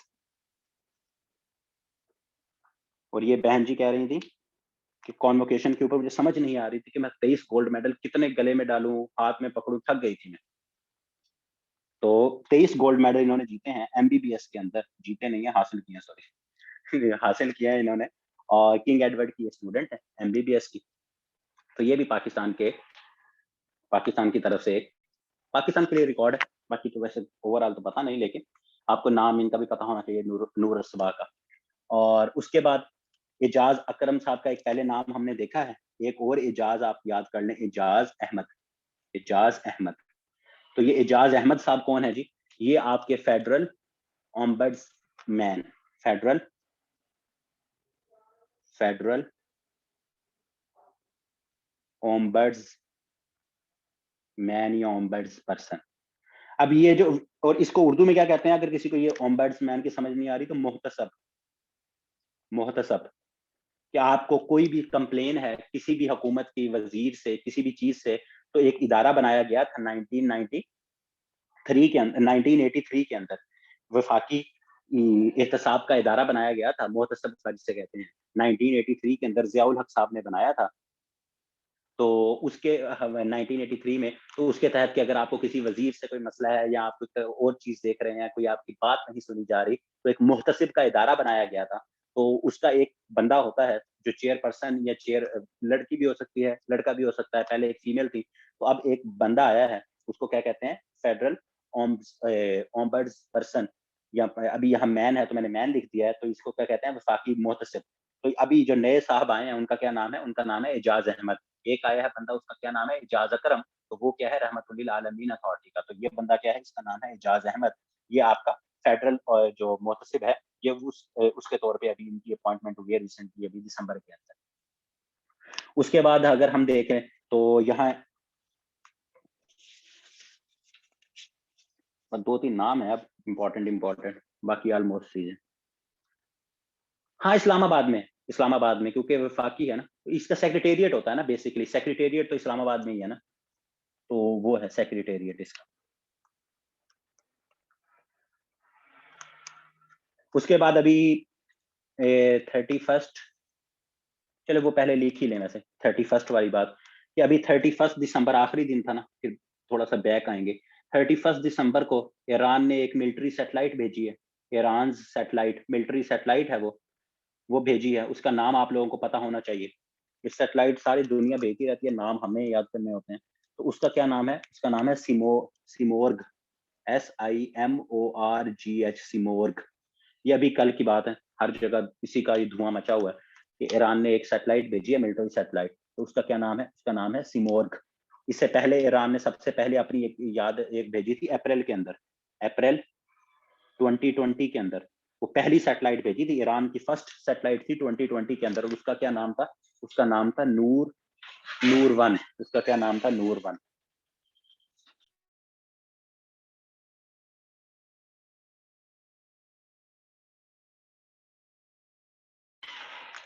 चलें जी, उसका क्या नाम था, उसका नाम था नूर वन, और ये ईरान ने 2020 में भेजी थी। अब उसके बाद अब मिलिट्री सैटेलाइट भेजी है सिमोर्ग, और ये कब भेजी है, 31 दिसंबर को ईरान ने अभी जो सी है ये भेज दी है। अच्छा जी, उसके बाद अब हमारे पास बस लास्ट एक और दो चीजें। एक तो 31 दिसंबर की हम बात कर रहे हैं, 31 की ही आगे हम कर लेते हैं। कल को आपको पता होगा, कल खान साहब ने पूरे पंजाब के लिए क्या कहते हैं, उसका क्या नाम है, हाँ, नया पाकिस्तान सेहत सहूलत कार्ड, इसका इफ्तिताह किया है 31 दिसंबर को। और ये पाकिस्तान पंजाब में अब कब मिलना शुरू होंगे, 1 जनवरी, आज से 2022 से पंजाब में ये स्टार्ट हो जाएंगे अब मिलना। और इसके फेजेस एंड डिफरेंट, अभी रावलपिंडी और लाहौर में मिलना स्टार्ट हुए हैं। ये 31 दिसंबर को कल का लामा इकबाल कहने लगा था, इमरान खान को लामा इकबाल कहने लगा। तो कल जौन सा है, खान साहब ने पंजाब में ऑफिशियली लाहौर में काफी सारे लोगों को दे दिए, और आज जौन सा है ये इफ्तिताह हो गया है। 8500 के ऊपर आप मैसेज करके CNIC चेक कर सकते हैं कि आप लोग इस कार्ड के लिए अहल हैं या नहीं। और 1 मिलियन, 1 मिलियन, 1 मिलियन तक आपको इसमें हेल्थ की इंश्योरेंस मिलेगी, 10 लाख तक, 10 लाख तक आप अपना कहीं भी, कोई भी प्राइवेट हो सरकारी हो, आप वहां अपना 10 लाख तक का इलाज करवा सकते हैं। और according to government of Pakistan 30 million, 30 million families जो सी हैं वो इससे फायदा उठाएंगी। 30 मिलियन, यानी 30 मिलियन कितनी हो जाएंगी आपकी, 3 करोड़। 30 मिलियन फैमिलीज का क्या मतलब है, 3 करोड़ फैमिलीज को इस सेहत सहूलत कार्ड से फायदा मिलेगा। और 1 मिलियन 10 लाख तक के ट्रीटमेंट रुपीज की इसमें इजाजत है। और इससे पहले जो सा है ये KP के अंदर ये कहते हैं कि कामयाबी से ये चल रहा है, और अभी पंजाब में आ रहा है, तो लेट्स सपोज देखते हैं कि इसके क्या असरात जो से पंजाब में मिलते हैं। क्लियर है यहाँ तक, बल्कि सेहत की बात कर रहे हैं तो यार सेहत के रिलेटेड आज ही असद उमर साहब की एक ट्वीट आई है, बल्कि कल आई है, वो भी देख लो। वो भी हमारी करंट अफेयर का ही है कि पाकिस्तान का टारगेट था कि एंड ऑफ पाकिस्तान का क्या टारगेट था, एंड ऑफ 2021 में पाकिस्तान का टारगेट था कि हमने 7 करोड़ की पॉपुलेशन को वैक्सीन लगानी है, 7 करोड़ को वैक्सीनेट करना है, 7 करोड़ को वैक्सीनेट करना है। और पाकिस्तान ने ये अपना टारगेट अचीव कर लिया है, 7 करोड़ लोगों को वैक्सीनेट कर दिया है। और अकॉर्डिंग टू असद उमर या NCOC, national command and national control command and operations and NCOC है, हाँ, national command and operation control. यार एनसीओसी का क्या मतलब होता है? NCOC, national command and operating operation centre या ऑपरेटिंग सेंटर, इसका मुझे एग्जैक्ट बताना जरा। हाँ, मुझे खुद भूल गया। एनसीओसी क्या है? नेशनल कमांड, सी से तो मुझे पता है कमांड है, एंड ऑपरेटिंग सेंटर है, क्या है मुझे जरा बताओ। नेशनल कमांड एंड ऑपरेशन,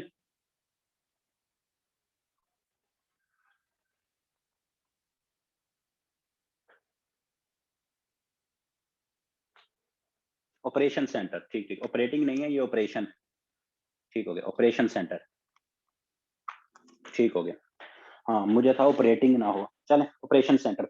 तो एनसीओसी इन्होंने क्या कहा है कि अभी पाकिस्तान में अब 2021 खत्म हुआ है, तो पाकिस्तान की 46% जो अब पॉपुलेशन है वो क्या है? फुली वैक्सीनेटेड है, वो फुली वैक्सीनेटेड है। और पाकिस्तान की 63% जो पॉपुलेशन है वो पार्शली, मतलब उनको एटलीस्ट एक डोज लगी है। National command and operation centre, हाँ ठीक हो गया। तो पाकिस्तान की 46% पॉपुलेशन को फुली वैक्सीनेटेड हो चुके हैं, जो मैंने ऊपर बताया कि 7 करोड़ वैक्सीनेटेड वैक्सीनेशन लगाने का हदफ था, पूरा हो गया। और 63% को एटलीस्ट एक डोज जोन सी है वो लग चुकी है, एटलीस्ट एक डोज जोन सी है वो लग चुकी है। हाँ, ये भी इंपॉर्टेंट है, ये आपका एनसीओसी जोन सा है ना, ये आपकी अप्रैल के अंदर बनी थी, ये आपकी अप्रैल 2020 के अंदर बनी थी, तो ये भी इंपॉर्टेंट है। इसको हेड कौन कर रहा है जी? असद उमर साहब कर रहे हैं। तो इस तरह से चीजें आप लोगों ने याद रखनी। मैं तो थर्ड बूस्टर डोज लगवाने के चक्कर में हूँ, आप कह रहे हैं सर आपने वैक्सीनेशन करवा ली। मैं तो आजकल बूस्टर शॉट फाइजर ढूंढ रहा हूँ, बस कुछ दिन रहते हैं फिर मैंने फाइजर लगवा लेनी। फिर मैंने जो सा ना आप लोगों को मिलना ही नहीं, फिर मैंने इम्पोर्टेड वाली वो लगवा लेनी। क्यों आप लोगों ने नहीं करवाई? करवाओ, अगर नहीं करवाई तो मेरे लेक्चर में वैक्सीनेशन के बगैर कोई आया ना, निकाल दूंगा मैं। ये जब से इन्होंने ये वो मैंडेटरी वैक्सीनेशन की है ना, कि आप डिफरेंट, कि आप स्कूल में टीचर हैं या मुलाजिम हैं, या एक दो जगह पे इन्होंने और भी चीजें की थी कि आप जैसे पीपीएससी में इन्होंने किया हुआ है, आप कोई एग्जाम नहीं दे सके, तो उसकी वजह से काफी सारे लोगों ने वैक्सीनेशन करवाई।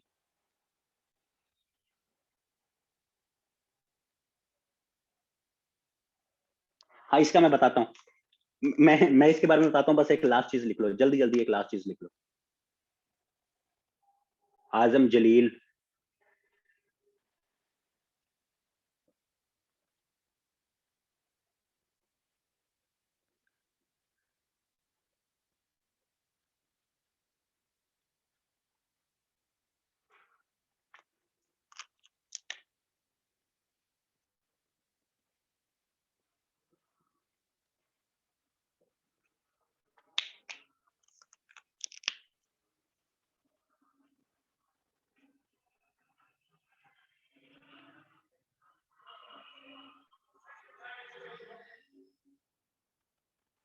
चलो जी, आज का लेक्चर आपका खत्म हुआ।